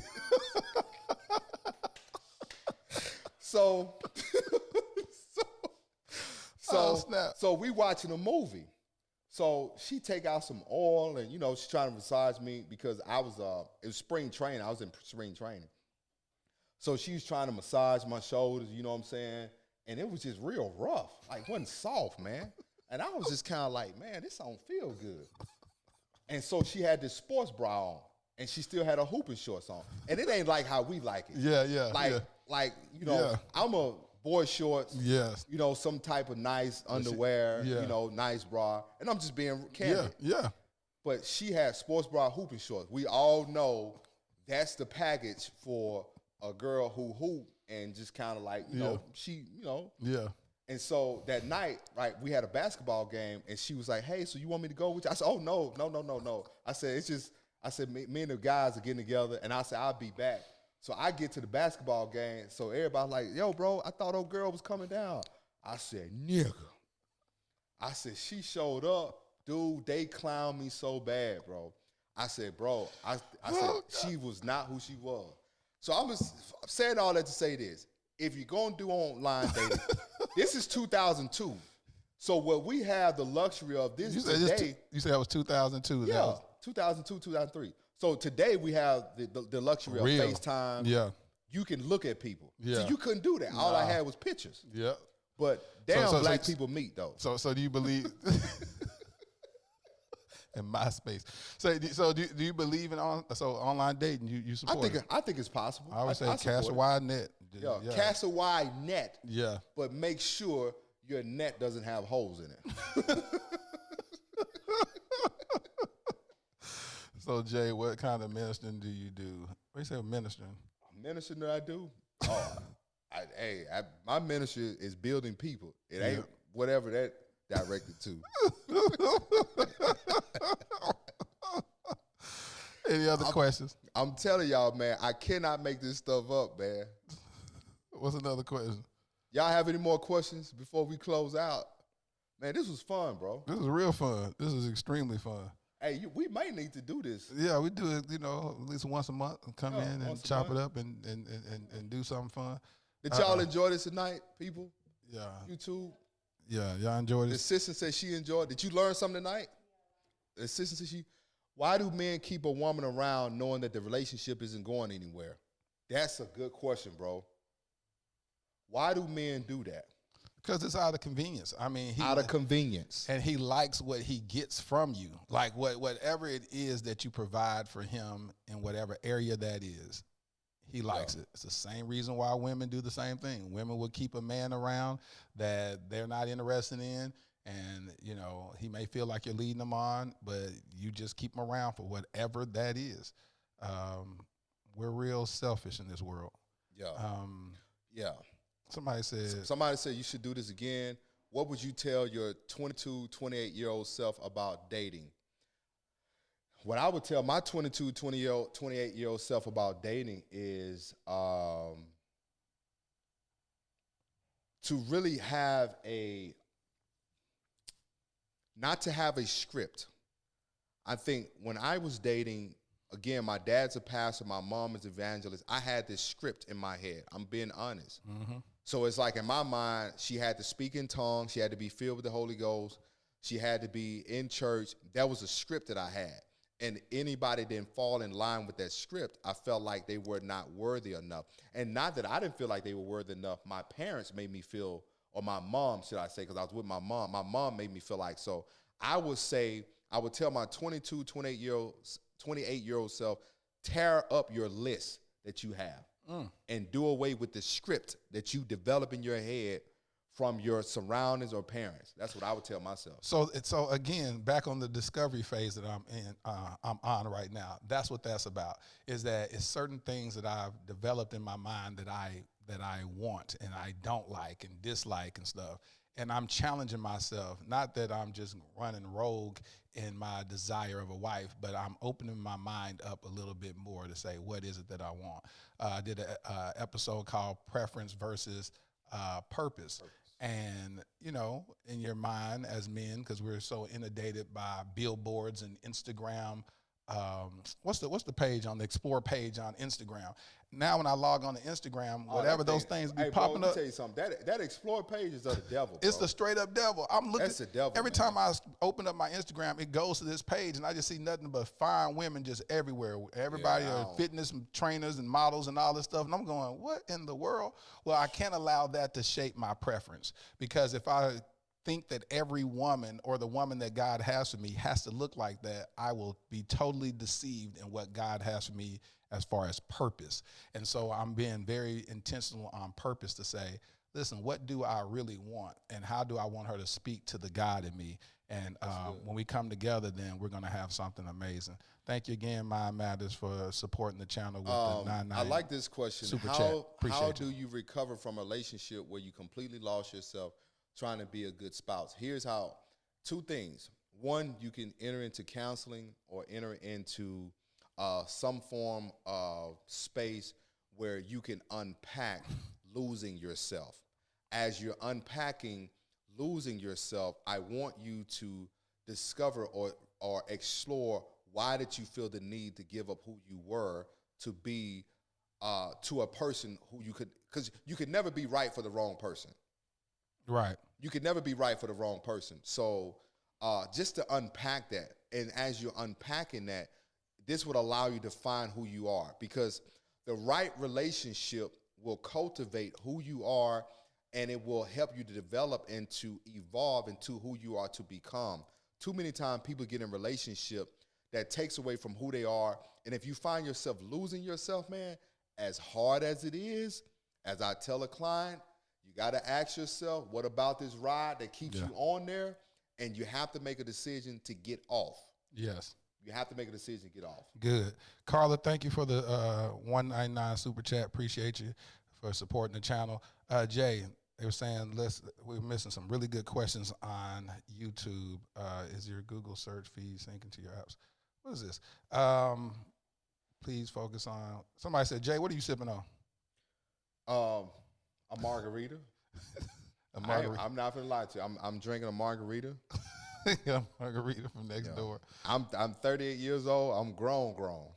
So you said I can have a margarita if I want to. Listen, I couldn't call and tell my dad I'm having a margarita on a Sunday. My dad, he's a real Baptist pastor. What would he do? What? You scared to say that to your dad at this age? Heck yeah, I wouldn't dare tell my dad I'm having a margarita on a Sunday. Hell, boy, oh, hold on. I mean, and that you said that you said H on the Sunday too. It's the margarita. See, it's the margarita got you over here cussing. Hey, no, listen, I got a question for you. What advice would you give to a single mom wanting to date again that don't have daddy issues? That don't have daddy issues? Yeah. What would the advice be different for that? So you said if you don't have daddy issues, you're in a prime example. You're in a date with a clear mentality and be very intentional. I always say that dating just looks different if you're not healed. If you're healed, it's beautiful. So you definitely date what you want. If you expect a guy that is whole, that's another thing. Expect wholeness. Don't be doing this Build-A-Bear project where you're trying to get a guy and build him, and you got this guy that's broken. If you're touching something broken, you're going to get cut. And so always wait for wholeness of a guy. And I know you want to be ride or die sometimes and be like, well, I just, maybe he just need me to help him build. No, don't do it. That's not wise. You're not built for that. If Jesus Christ is struggling building him up because of whether the guy's allowing God in this life to help build him, then you're not stronger than God. So definitely be patient. And that man has to be willing too, man. Yes. Like if you're dealing with a man who hasn't had his own process and his own encounter with Christ, man, run for the hills. Tiana says she finna go to your daddy's DM and snitch on you for drinking. Oh, you can go to my daddy because he ain't got no social media. So, I'm telling you, he's a real Baptist pastor. He don't believe in all that. Listen, Antichrist. My dad was doing conference call service. That's how. Yeah, man, he ain't got no social media. Just said conference call service. He was for real. The members had to call the conference call number, man. I was like, Pop, you got to go and get Facebook. No, Doc. They lock it. They follow me online, man. I don't want these folk to get my information. I'm like, Daddy. I said, Dad, every pastor has gone to Facebook for virtual ministry, for services. That joker sitting up here on the conference call line. And preaching hard, sweating like a mother. I'm like, I had the phone, man. My sister like, you tune in on Daddy's service? I said, I'm thinking they watching them. They said, no, we all online listening. On the phone. And said, he gonna tell me, he said, yeah, I was preaching the other night and somebody flushed the toilet on me. And I said, Pop, man, go on get Facebook, bro. Thank you, Kim Williams, for the $5 super chat. Go on get Facebook, bro. Oh, God. How do you start a conversation with a friend who you're attracted to and are interested in being more than friends? Erica Craig says that. How do you start a conversation with them? Man, just be real. Talk. Just talk, man. I'm telling you, there is no cliff notes to saying how you feel. But you know what, Listen, though? friend. Hold on. This is breaking down, Erica. Hey, listen, I know we've been cool for the last 10 years, 5 years, 3 months, 2 months. I really love this about you. You are so cool. And then when I was going through XYZ, personally, you were always there for me. And I don't know how you feel like this, and I'm just going to just tell you how I feel. I really do like you, and I really hope that there could be something more between you and I. And you be quiet and wait. Here's the issue, bro, with women. It's that rejection thing. Yeah. And here's the thing, Erica. That's a young lady. Like, Erica. listen, again, vulnerability, and I had to learn this. And I'm not afraid to tell a woman I love her first if she don't feel like that. If she don't feel like that, it's okay. Yeah. And I want people to understand, this is why when you begin the healing process, you remove the social messages that you have adopted that everybody should accept how you feel. That's not the reality. Nope. And it's okay. That's what I want to echo. If somebody don't feel like you feel, it's okay. And don't take it as an indictment on who you are personally. It's okay. So if you share yourself as a friend, like, I did it. I told this girl. You told the girl you liked her and she rejected you? Yeah. She told me. What'd she say? I told you. Did I tell you that story? So this was like after I was done playing ball. So she was 29. She was I was like 25. She was a pharmaceutical rep, and so we were hanging out. So she had a BMW. Can y'all believe that a woman rejected Jay? Isn't that hard to believe? Dude, do not do that. I cannot believe they did that. Bro, what was wrong with her? My homeboys still clown me like, bro, she said no. I'm like, bro, stop, bro. So here's what she told me. This is what she told me straight up. She said, Jay, I like you, but she said, like I said, I was still on this football thing. She was just like, I'm at a place where she had just bought a house. She was driving an $80,000 car. She's 29 years old. I'm 25. And she says, Jay, I like you. Like, we was going to the movies and hanging out, but she said, I don't see anything long-term with you. But I told her, I like one night we went out, I said, man, like, I was young, so I was like, man, I'm having a good time. Like, I really enjoy hanging out with you. And we was on the phone, and she was just like, thank you for sharing, Jay. But she was like, I don't really see us really going anywhere long-term. Did it hurt? Yes, it did. But I think it was, you have to be mature. To be able to handle it. To take a no. Yeah, that's okay. But then when you hear a no, don't internalize it. And make it sound like something wrong with you. As if something's wrong with you. Nothing is wrong with you. No. Nothing. Can't have everything you want. I've learned that, man. Okay, whatever. I'll shoot my shot at Oprah. I don't care. You would shoot your shot at Oprah? Just for the fun of it. Just to say I did and got rejected. But you know what, though? What? If you shot your shot at Oprah and she says, hey, I want to help you, young man. I don't want to date you, but I want to help you, young man. Amen. Is that a win or a loss? That's a 100% win. Oh, okay. Shoot, that's better than I started off with. I have a billionaire supporting me. Praise the Lord. I call her my sugar mama. You see, number one rule, do not reject Jay. Oh, come on, man. Don't start that, man. You got respect, honesty, and transparency. No, I have had a ton of rejection. A ton of rejection. Girls be rejecting you? You talking about early on or in your life now? What do you mean? The girls don't be rejecting you in the last 5 years, have they? In the last 5 years? Listen, probably this was like 2 years ago. And this girl is actually dating somebody now, right? Okay. So, I ain't gonna say too much because she might watch this. But she was, she lived in LA, and I legitimately shot my shot. And I was like, but I didn't shoot my shot until like after I was gone from LA. And because I didn't know, like, we was working together. And you know what I'm saying? Like, when I'm working, like, if Pull I'm the microphone speaking, closer to you. Just pull it to you. if I'm working and I'm speaking, and again, I realized like even my managers, all my managers, my publicists have been females. Yeah. And they would tell you when I'm working, I'm very focused. I'm very locked in. I don't see nothing. I don't hear nothing. I'm speaking. I'm doing my thing. And I just happened to be on set filming a segment, and she was one of the producers. And like, I saw her looking, but I didn't think nothing of it. But it wasn't until probably literally, bro, like a month after I had left LA from shooting this show. And we connected on Instagram. And I literally said to her, I was like, yo, I said, because I'm a very shy dude. And Laterras, Jay is very shy. He's a homebody. He's a recluse. And so to even get him out here talking like you at, you know, I applaud you in the fact that you're conquering your own fear in doing this. So shout out to you for doing this. And so for the people watching, and you just heard Laterras said, man, like, I'm a very shy dude. I'm very, like, recluse. I'm the only boy. So it's nothing for me to retreat and to be a loner. Every time I speak, people think it's easy, but I'm always overcoming my fear. Yeah. My hands are sweaty. I get nervous. Like, I got 2 waterfalls under my armpits right now from my nerves. Yeah. So I'm always nervous, but I have learned to lean into that courage and to push forward because I know it's my purpose. There it is. To share. That's why I can move forward in it. And so I told the young lady, I said, man, she's like, why didn't you say nothing? I said, for one, I was working. And I never want somebody to think that this is what I'm doing it for. You know what I'm saying? Yeah. So I was like, I was working. And I said, you know, I kind of watch her social media.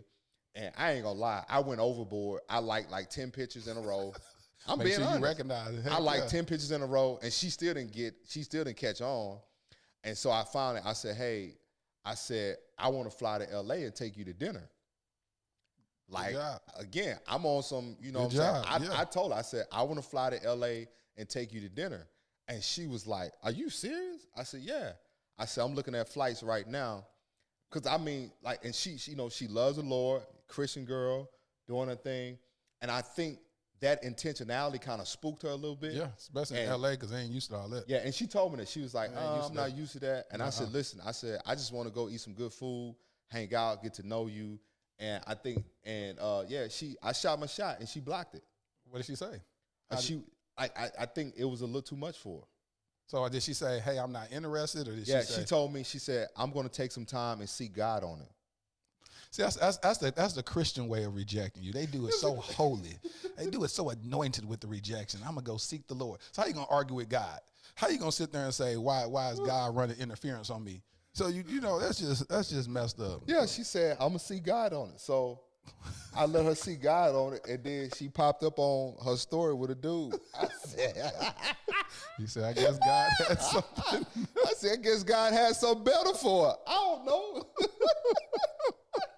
So I'm going to seek God on this. How do men really feel about abstinence? How do men really feel about abstinence? Donisha just asked that. Generally speaking, I guess they don't prefer abstinence. I mean, who really wants rules? So when you think about who likes rules, typically no one likes rules. So when you say a woman has developed a rule to say, hey, I don't want to have sex outside of marriage, would you find a vast majority okay with that? Absolutely not. That'd be crazy. So they typically don't like it. But the person that God has for you, if that's your desire and that's what you're intentional about, to thine own self be true, and you will get that which you desire. You sound like a professor. To thy own self be true. To thy own self be true. You know, I'm a playwright, so thine own self be true. Well, now, would I have to adopt that when I get my doctorate? To thine own self. Yeah, you gotta say to thine. To thine. Yes, thine. You gotta talk like that. It makes you sound educated when you say thine. To thine own. I like how you word that though. To thine own self. Yeah. You have to though. You literally have to do that because at the end of the day, you're gonna be trying to lie. Because the other thing is this. Think about it. If you're saying, hey, I want to be abstinent, and you're meeting this guy, and you're afraid to tell him that, and every time he's trying to touch you, nah, quit, and you just keep rejecting them over and over again. You're like, man, what's wrong with her? Yeah. Instead of just saying, hey, listen, straight up. And two, I think women, somebody said, how do you reconcile being Christian and not being abstinent? Here's the thing. And we have to really bring attention to this even in the church. Because, see, church is so focused so much on the sin and fornication. I get that. However, here is the thing. You are human. And understanding that you are human is understanding the functionality of your body, right? Understanding what makes you tick, what makes you move, what makes you squirm, what turns you on. You know what I'm saying? Understanding those things. And so that's how you set your boundaries. Yes. And two, and here's another thing, because I talked about this. I don't know if you saw this other night. I talked about masturbation. Come on, talk about that. On one lady's show, I talked about masturbation because there's a lot of women who are waiting. But masturbating. Let's talk about it.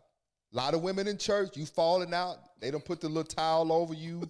You know what I'm saying? You speaking in tongue, Hyundai, Sonata, and all those different things. I get it.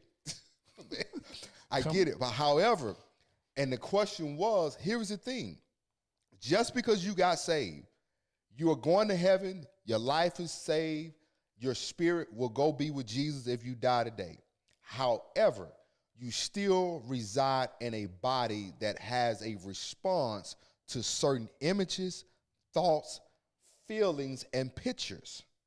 So in that, and the lady said to me, well, am I sinning? I said, here's the thing. I am not the judge and I don't hold a gavel to say that you're going to hell or you are not in God's will, because the lady I told, I said, masturbation is a real thing. Yeah. It's natural. Animals do it. I said, here is what I tell people. You said animals masturbate? Yeah, animals masturbate. What you think a dog doing when he humping? Oh, yeah. Yeah, same thing. Humping the air. So in this, I was telling her, I said, here's the thing. It's learning how to manage your sexuality. Because just because you got saved and filled with the Holy Spirit, that's not going to stop you from getting aroused. It's not going to stop you from getting horny. And going there. It's not going to stop those things.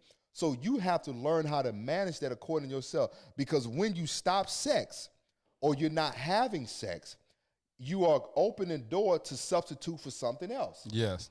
And so you have to find a healthy coping mechanism and a healthy substitute for yourself. For me, I know for myself, I have to work out 2 to 3 times a day to suppress sexual urges. Okay. That's just me being honest. Every man is different. I'm a former athlete. My body is used to activity. And when I say activity, I'm not talking about sexual activity. I'm used to being running, jumping, being a pro athlete. So I'm used to high activity. So my body produces a high level of testosterone. So I need to know what are the triggers that's going to set me off. So if a woman bump up too close, again, you got to know yourself. Yeah. And so as you learn yourself and you learn your body, then you are better able to clearly communicate that to the person that you're dating. Yes. So, well, hey, don't touch me here. Don't say that. Don't blow in my ear. Yep. Don't grab me here. Don't grab me there. Don't pull your skirt up like the girl did. Don't do what the girl did. Don't pull your skirt up. You know what I'm saying? And, I think about it. You pull your skirt up. Yeah, I was like, Anyway. I hope y'all enjoying this truth. They are. They loving it. Pimpkin Bimpkin said, my dudes are so lit, loving the content, live your truth. Thank you for the $9.99 super chat. Appreciate you. Yes, be real, Jay. Know your triggers, absolutely. Liz Barrow said. Love the transparency. Joy Gardner said, know your triggers. Yeah, because I know me. Don't talk behind my ear. Like, don't come up whispering to me. It's gonna send you off. Yeah, AJ. Like, it ain't gonna send me off, but it's gonna. Cause see, it's gonna make something rise. Here's the thing: we are writers. Yep. So we have great imagination. Sure do. So when I hear something, I done made a whole story. I done create a whole story of how it's gonna happen. I done create a whole story what I'm gonna do, how I'm gonna do it. So I gotta know, hey, don't say certain stuff to me, like, cause again, and don't create stuff. Don't do that. Don't tempt it. Everybody's different. Don't tempt thy Lord thy God. There it is. Jennifer Gomer, that's my homegirl. She said, my husband waited on me. In fact, he told me he was waiting until marriage. And if she couldn't handle that, then we didn't have to date. And he was a linebacker. Okay, Jennifer. That's he all waited? right. Yeah, he said he waited for her. Yeah. Yep. And here's the thing. A guy who doesn't wait doesn't mean that he's not a real man. It just means that's how he's operating. Yeah. So, every man is different. I will wait. In fact, I would love to wait. Yep. I would love to wait. That's less pressure on me. I can just work out 5 times a day. Shoot. I want to wait. Somebody said. You said work out 5 times a day. What do the therapists say about WAP? Hey, man, let me tell you something. I'll tell you what I say about WAP. 2 things. 2 things. I'm going to be honest with you what I say about WAP. 2 things. I've seen, I'm just saying because again, I was a pro athlete. I've seen guys leave in the middle of the night, leave a wide for WAP. Yeah. For WAP. It's dangerous. It's dangerous. You get a hold of something that you can't let go of, and then you get a hold of something that won't let go of you. So you gotta make your own decision. You some WAP. He said some again, WAP. I don't want no WAP. Please, Jesus. I'm trying to stay focused. I need to get everything God has before me. You say you don't Please. need none? Don't send me WAP pictures. Have you ever had some WAP before? Huh? Have you had some WAP before? Have I had WAP before? Yeah. I'm not gonna lie. Yes, I have. And did it mess you up a little bit? Absolutely. I'm gonna tell you. I'm gonna be honest, because I was late to having sex. Yeah. I was late to having sex. I would never forget this. Never forget this. And because I was trying to wait till marriage, and this girl, she knew I was inexperienced, and man, that girl messed me up, man. Yeah. I found myself. This is why I tell people, man, them soul ties. Ain't no joke. Them soul ties are real. And here's the thing about soul ties. Soul ties are nothing more than a stronghold on your mind. There it is. Bro, I got up in the middle of the night, got in my car, went to the store, got what I needed, and drove 2 o'clock in the morning and had to be at work at 5:30. That's when I knew. I said, oh, no. I had to gather myself. I came back. I laid prostrate out before the Lord. And said, God help me. And I said, God, help me. Deliver me from WAP. I said, That's what you said. I said, I'm for real, man. It ain't no joke. Again, man. People don't want to talk about it. Man, you got to be, listen, man. Yeah, it's real. It's real. It's real out here on the battlefield. Somebody said, thinking about a Whopper now. What are you talking about? Somebody said, what is WAP? The wait is worth it, man. Go Google it. Go Google what that is, that dang song. Man, the wait is worth it, man, because I need to stay focused, man. How do women recover the relationship? This is thinking like a virtuous woman. She says, how do women recover the relationship when they have realized they're wrong and that they have violated your safe space? And she said this earlier, so I'm glad she reposted Apologize. it. Period. And apologize, but apologize with change behavior. Change behavior. Yeah. Are y'all enjoying this, man? Man, it's 8 o'clock. Jackie done sent my graphic. Thank you. I'm going to be posting it. I'm going to look at it. Somebody they're going to make a shirt. It's real out here on the battlefield. Please give me credit for that. Please put King J under that. Stephanie Surratt says, y'all lying. That's a turnoff for men. It comes across as desperate. What are you talking about? When a woman, Stephanie, what you talking about? You talking about when we said shooting your shot? That's not a turn off. That's not a doggone turn off. It's not a turn off. How he gonna know you exist? Yeah. Bobby, make sure that this is. We just move focus and try to focus on this camera. It's not a turn off. If you shoot your shot and somebody's attracted to you, that's different. I don't think that's a turn off. I think what's a turn off is the possessiveness. Yes. And the scary, like the stalkerish type stuff is scary to me. That's a turn off. I didn't tell you about the lady who I was speaking at Essen Festival one year. Yeah. And she showed up at Essen Festival at the event that I was speaking at. And said what? She told me, she said, I came here because of you. She said, I have a seed that I want to plant in your life. And I said, huh? At least she said that you have a seed that she want you to plant in her life. She had a seed that she wanted to plant in my life, but she wanted me to plant a seed in her life. I said, oh, no. I said, hold on. She said, yeah, I was watching your live, and I heard that you was going to be speaking here at the Essen Festival, and she showed up there, scared the hell out of me. And that's what I said, hey, man, this is, and she sent her kid, he was working for her. He said, yeah, that's all she was talking about, Mr. J. She was just talking about coming to see you. I said, hey, man, y'all need to slow. I said, man, this is scary. It's very scary. This is scary, man. I don't want to, listen, I'm like, man, hey, don't hurt me, man. Yeah. That's why I'm careful. I don't tell women no. I don't tell them yes. You just be real nice guy with it. I'll be a nice guy, man. Yeah. Don't hurt me. Yep. Don't say he rejected me. Don't hurt me, man. Thank you, Denisha Reed, for supporting the channel with the $25 super chat. Jay got a lot of stories, LOL. Will there be a part 2? What else y'all say? We finna get ready to log off in about 4 minutes. We're logging off in 4 minutes. Agua, she got her kid on it. Wow. Child, I have a paper due in 4 hours. Well, Kim, get your paper due. Hey, man. Get your paper due. The lady said, what if you wait only to find out he has ED? Well, they got pills for that. So, yeah, they got pills for that. Or you can just touch and feel.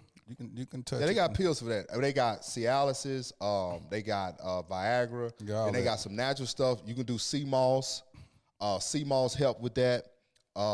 Sea moss? Yeah, sea moss help with that. Oh, okay. Sea moss help with libido. So you can have some libido. Now, here's the thing: if he got high blood pressure, you're gonna be in trouble because and that's the thing. See, you got a lot of guys that will fill a Viagra prescription and they won't fill a high blood pressure prescriptions. So you gotta, you see, you can't do one without the other. And that's the thing. That's why I tell black men take care of themselves, because when you taking high blood pressure medicine, it makes you impotent. Yeah. So brothers, take care of yourself, man, because you don't want to be married and save yourself for your wife and find out that your camshaft won't shift. He said the camshaft won't shift. Oh, yeah. Your camshaft won't shift, meaning that you're trying to shift gears. See, you can't go from first to third if that thing won't shift to second. Marty said getting a wife with WAP is the key. Getting a wife with WAP is the key? Yeah. I'm going to tell you something. Bro, this preacher told me this. I got my boy Troy Knowles on here. He said ain't nobody saving nothing for marriage. The preacher told me this. The preacher looked at me. He said, son, I'm telling you right now, my mama calling. Tell your mama go on YouTube. My mama calling. She wouldn't even come tonight. I tried to call her. The preacher told me this. He said, son, marry somebody you want to have sex with every night. He said, forget about what that Bible told you. That's what he told me. That's real, though. He told me that. He said, son, marry somebody. He said, you want to have sex with every night. He said, now, I'm not saying y'all going to have sex every night, but marry somebody that you're physically attracted to, that you desire. He said, I know you heard about purpose and y'all going to do life, but he said, you need to marry somebody you're attracted to. And I think here's what a lot of people do. I've seen women do this. You marry for spiritual reason, then you're mad naturally.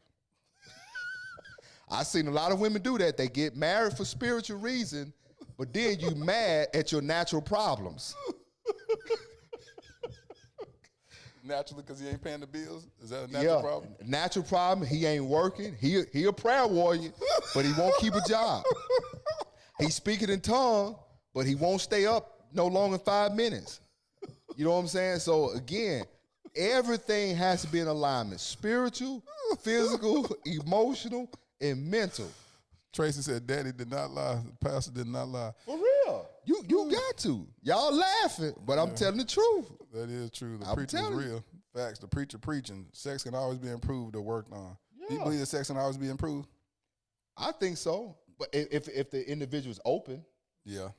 Because again, going back to what you said earlier, y'all need to talk. Are we using toys? Yeah. Are we, like, you gotta, and I'm only saying that because as a therapist, I hear it all. You hear everything. I hear everything as a therapist. And then people just be, we be lying. That's why I said we just tell the truth in the church about what our expectations are, and then we'll be all right. I can say this, I can talk about this now because it's been years ago.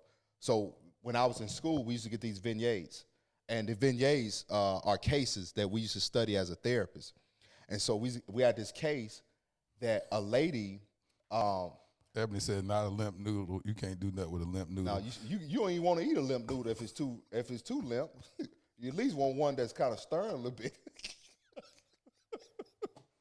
So here go this case, right? This is a case that I was working on that they gave me. Hey Jay, take this case. So I'm reading through the case, and so when we conceptualize a case, we have to create a treatment plan. So this lady wanted to breastfeed her husband.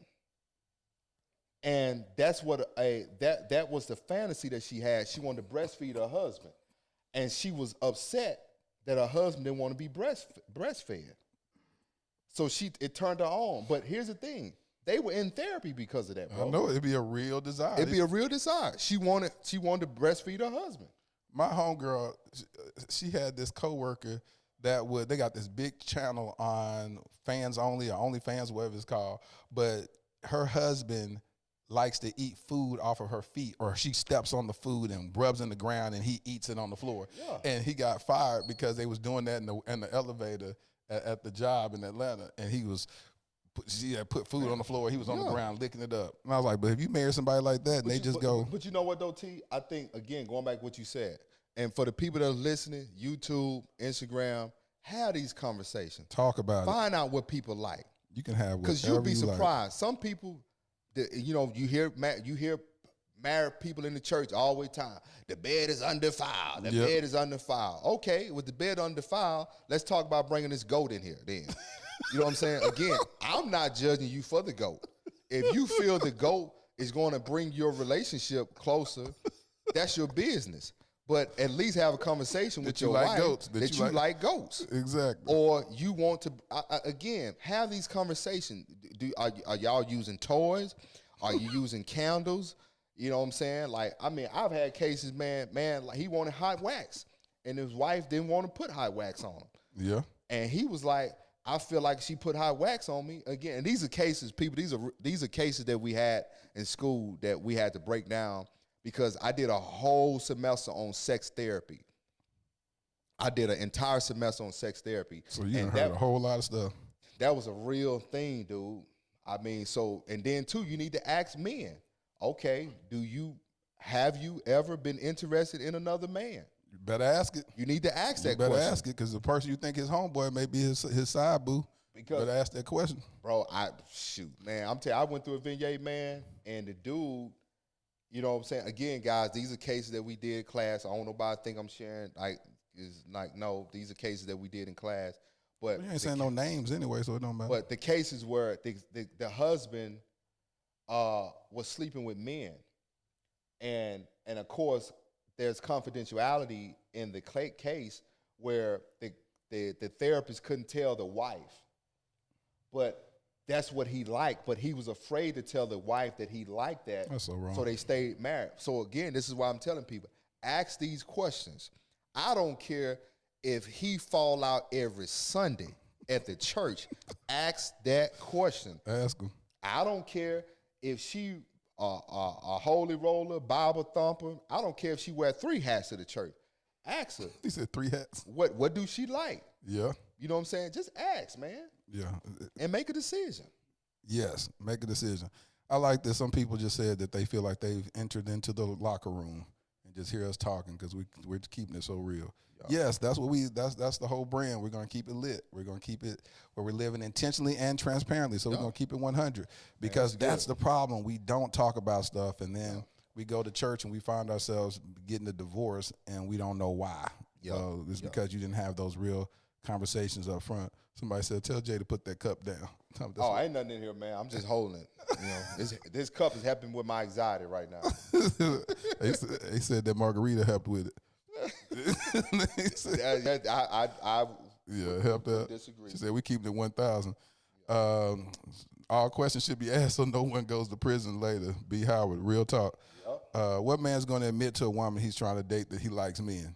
Yeah, who's going to do that? Even we watch, I don't know if y'all watch Love is Blind. Love is Blind. But I was so mad at that dude that had that girl all caught up with him in Chicago, and then later on. She was bad, too. Yeah, she was fine. And they're going to say, guess what? I just want you to know that I like guys.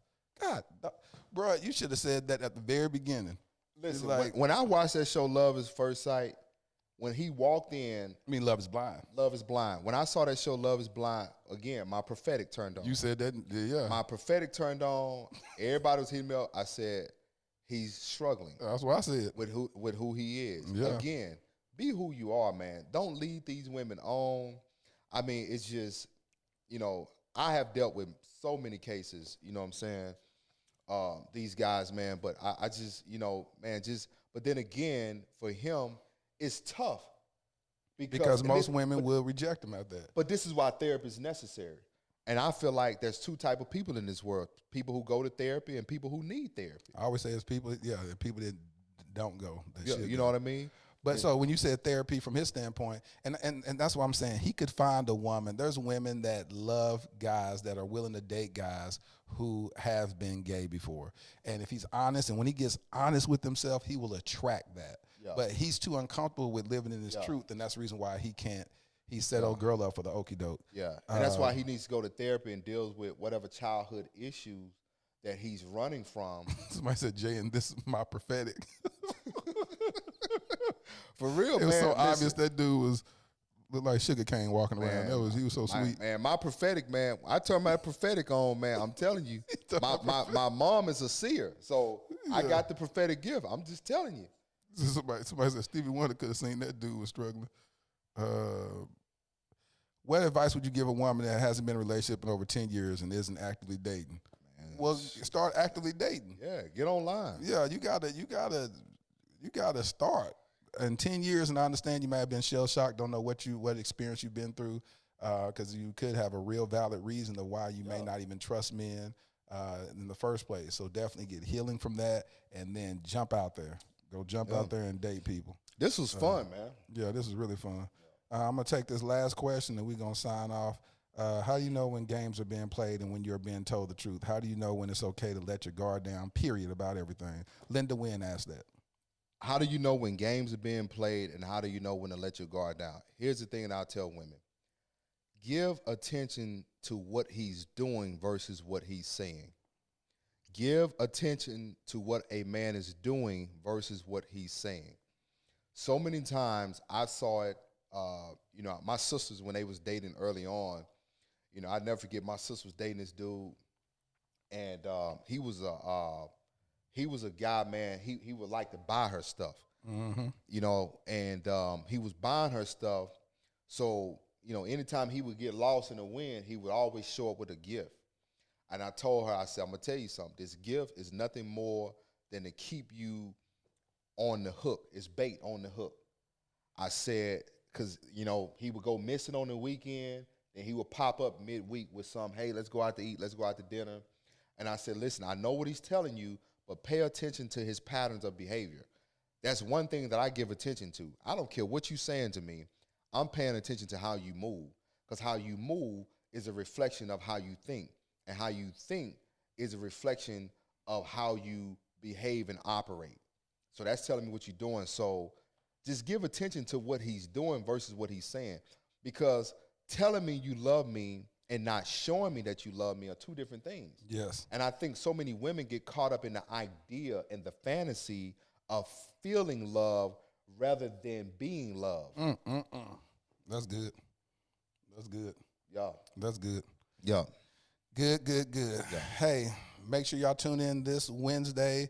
Another super chat by Clem Lee Lowe. Thank you so much. I remember leaving. Said for Jay's next cup of liquid courage. She want to donate to us. Listen, don't y'all do me like that, because my dad gonna see this, man. My dad gonna see this, and he gonna ask me, Jay, what was in that cup? And I got to get a whole Baptist sermon on Sunday. Somebody said, how do you actively date? How do you? She asking personally. Or generally. How do you? I don't know. I think it was generally. Well, I want to tell you this generally. A lot of women, and I'd say this to my homegirls all the time, date multiple people. That keeps your mind Women clear. can't do that. I know y'all can't, but please do it, because you'll find yourself getting so caught up on this one individual. It's like, would you go put your application in or your resume at one job if you're looking? No, you're going to go on Indeed. You're going to they're going to have a recruiter. They're going to be sending your application and resumes out to different people, and then you get a chance to decide what works for you. But if you find yourself just dating one person at one time, then you're spending 5-6 months with that one person. It don't work out. You spend another 3-4 months with somebody else. It don't work out. And you're doing that even just in the interview phase, and then you find yourself getting older and older, aging out the possibility of your preference of having kids and all that. Date multiple people at the same time and let them know it straight up. Hey, I'm dating them. If they want to take you off the market, then they know what to do to take you off the market. Yeah. And they got to go ahead and push play. And if not, then they go kick rocks. And then, too, remember, dating is collecting data. 100%. When you're dating, you're collecting data. You're basically just, getting to know a person, filling a person out. Like, you know, I've had people, man, who, you know, they shot. I kind of, you know, text and may have a phone conversation here and there. And I'll be honest, there are some people that probably felt that I ghost them. And it wasn't that I ghost them. It's just kind of like, you know, I'm trying to feel you out, because I'll say this, man, is dating in this millennium or in this 2020 is so different. Because you, and like, you know, if you watch the first podcast, I shared my experience. At this point, and we was talking about this today, at this point, what I'm building, where God is taking me, I have too much to lose. And I'll be honest with you, is if you get a hold to the wrong person, it will destroy everything around you. It will destroy your vision. It will derail you. You will find yourself, man, in a place where you thought you would never be.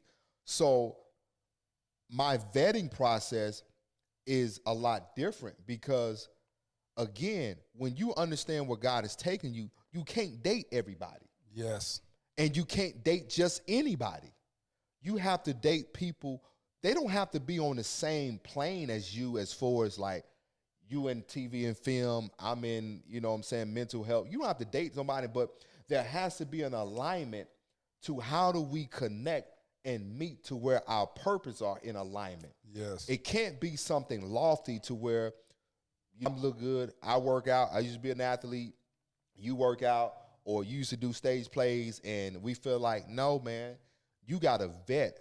I like what Ronald Reagan said 20 years, well, over 30-something years ago, trust but verify. Because this is the era of exploitation.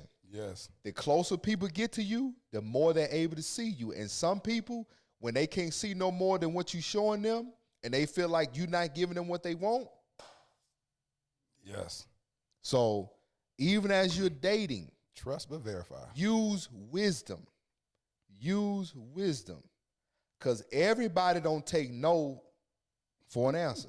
Yeah, they'll start trying to ruin your credibility and mess you up. Man, shoot. Lanice, they'll mess Rochelle, up the church's money. Sure will. Lanice, Rochelle, thank you so much for supporting the podcast. So again, make sure you tune in next Sunday. Those of y'all that know, I produced a wedding for 3 couples called Black Love Matters. 3 couples, 1 wedding forever. So that wedding was about a week ago. I'm going to spend this week editing the ceremony, putting together a great little 20, 30-minute little mini doc, and post that on. We're going to do a live premiere of it next Sunday at 6 o'clock. So make sure y'all check that out. That was a beautiful thing. We put a wedding together in 2 weeks. God just be having me doing all kind of crazy stuff. Tayana, all jokes aside, I really enjoyed this. Please do it again. We definitely will, Tayana, and thank you for supporting. Thank you guys the for Dear supporting. Future Wifey podcast. This Wednesday it'll be a new episode. I'm shooting that tomorrow with Kevin Curry, a Fit Men Cook, and so we're gonna talk about some stuff. We're gonna talk about some stuff and talk about this journey. Again, thank y'all. Y'all asked for me to give y'all, and we're going to do it. Shoot it tomorrow, and I'll be up all Tuesday night editing that. Shout out to Armani on the camera, my son that I adopted, love him so much, 17 years old. My boy Bobby running the live switch, and my new assistant, Rachel Webb. Rachel vocalist. with the tripod. Yeah, just dope vocalist. Yes. Just graduated from college with you got a BFA, right? Yeah, so she's BFA. What is that? Bachelor's in Fine Arts. Okay. Hold on, y'all. I'm finna just do something real quick. I always put on the spot. So watch this. I want y'all to do this. Y'all gonna get a little treat because Rachel can blow. So Rachel, come over here and sing. Come on, sing, Rachel. Yes, I will save this. Thank you guys for tuning in. I'm gonna save this, and I've been given a great opportunity. It's something big. I can't talk about it, but you're going to see more black men doing this on television coming soon to a network near you. So I've been given some great opportunities and very grateful for my brother Laterras for giving me this opportunity to come and have a great conversation and great dialogue. And I'm just grateful. A few people that was watching, Greg, my brother, thank you. And I saw Dunny, my friend all the way from Florida. Thank you for watching, Shell. Laterras, some other people that I've recognized. Thank you guys for always supporting me, and to all of the new followers that have started following me since this podcast. Thank you guys for supporting my work, my purpose, and my mission. Thank you guys. Thank you. Okay. I'm going to sing a Whitney song. Okay, this is Where Do Broken Hearts Go? I know it's been some time, but there's something on my mind. You know I haven't been this way since that cold November day. You said you needed space, but all I found was an empty place. And the only thing I learned is that I need you desperately. So here I am, and can you please tell me, where do broken hearts go? Can they find their way back home, back to the open arms of the love that's waiting there? And if somebody loves you, can they always love you? I look in your eyes, and I know that you still care for me. Yeah. Ooh. My God. Oh.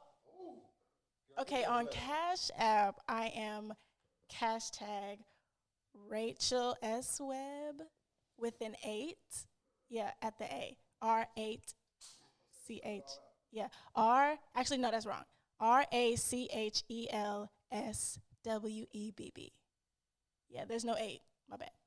Instagram, that's Rachel Sim Webb. RACHELSIMWEBB.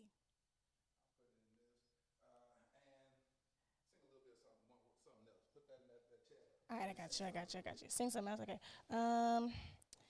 So I guess I'm just like, it's a talent show. A worship song, yeah, let's do that. From the highest of heights to the depths of the sea, creation revealing your majesty. From the colors of fall to the fragrance of spring, every creature unique in the song that it sings, all exclaiming, indescribable, uncontainable. You place the stars in the sky, and you know them by name. You are amazing, God. All powerful, unchangeable, awestruck we fall to our knees as we humbly proclaim, you are amazing, God. Let me tell you something. Rachel is my mentee. She graduated from Booker T Arts Magnet, the school that my daughter graduated from, and I've just been mentoring her throughout the years. She graduated, so proud of her, and definitely go over to, she's dropping the Cash App down there. Thank you to the people who offered to sow a seed in this young. How old are you, Rachel? I'm 22. Thank you guys so much. Yeah, she's 22 years old, so thank y'all so much. And even as talented as she is, sometimes she gets discouraged and feel like she just don't have it. And we had a conversation about that a couple of months ago, and I said, how crazy can you be? But that's how intentional Satan is at thwarting you from God's plan and purpose in your life. And as awesome as this girl can sing, she gets discouraged feeling like she just don't have it.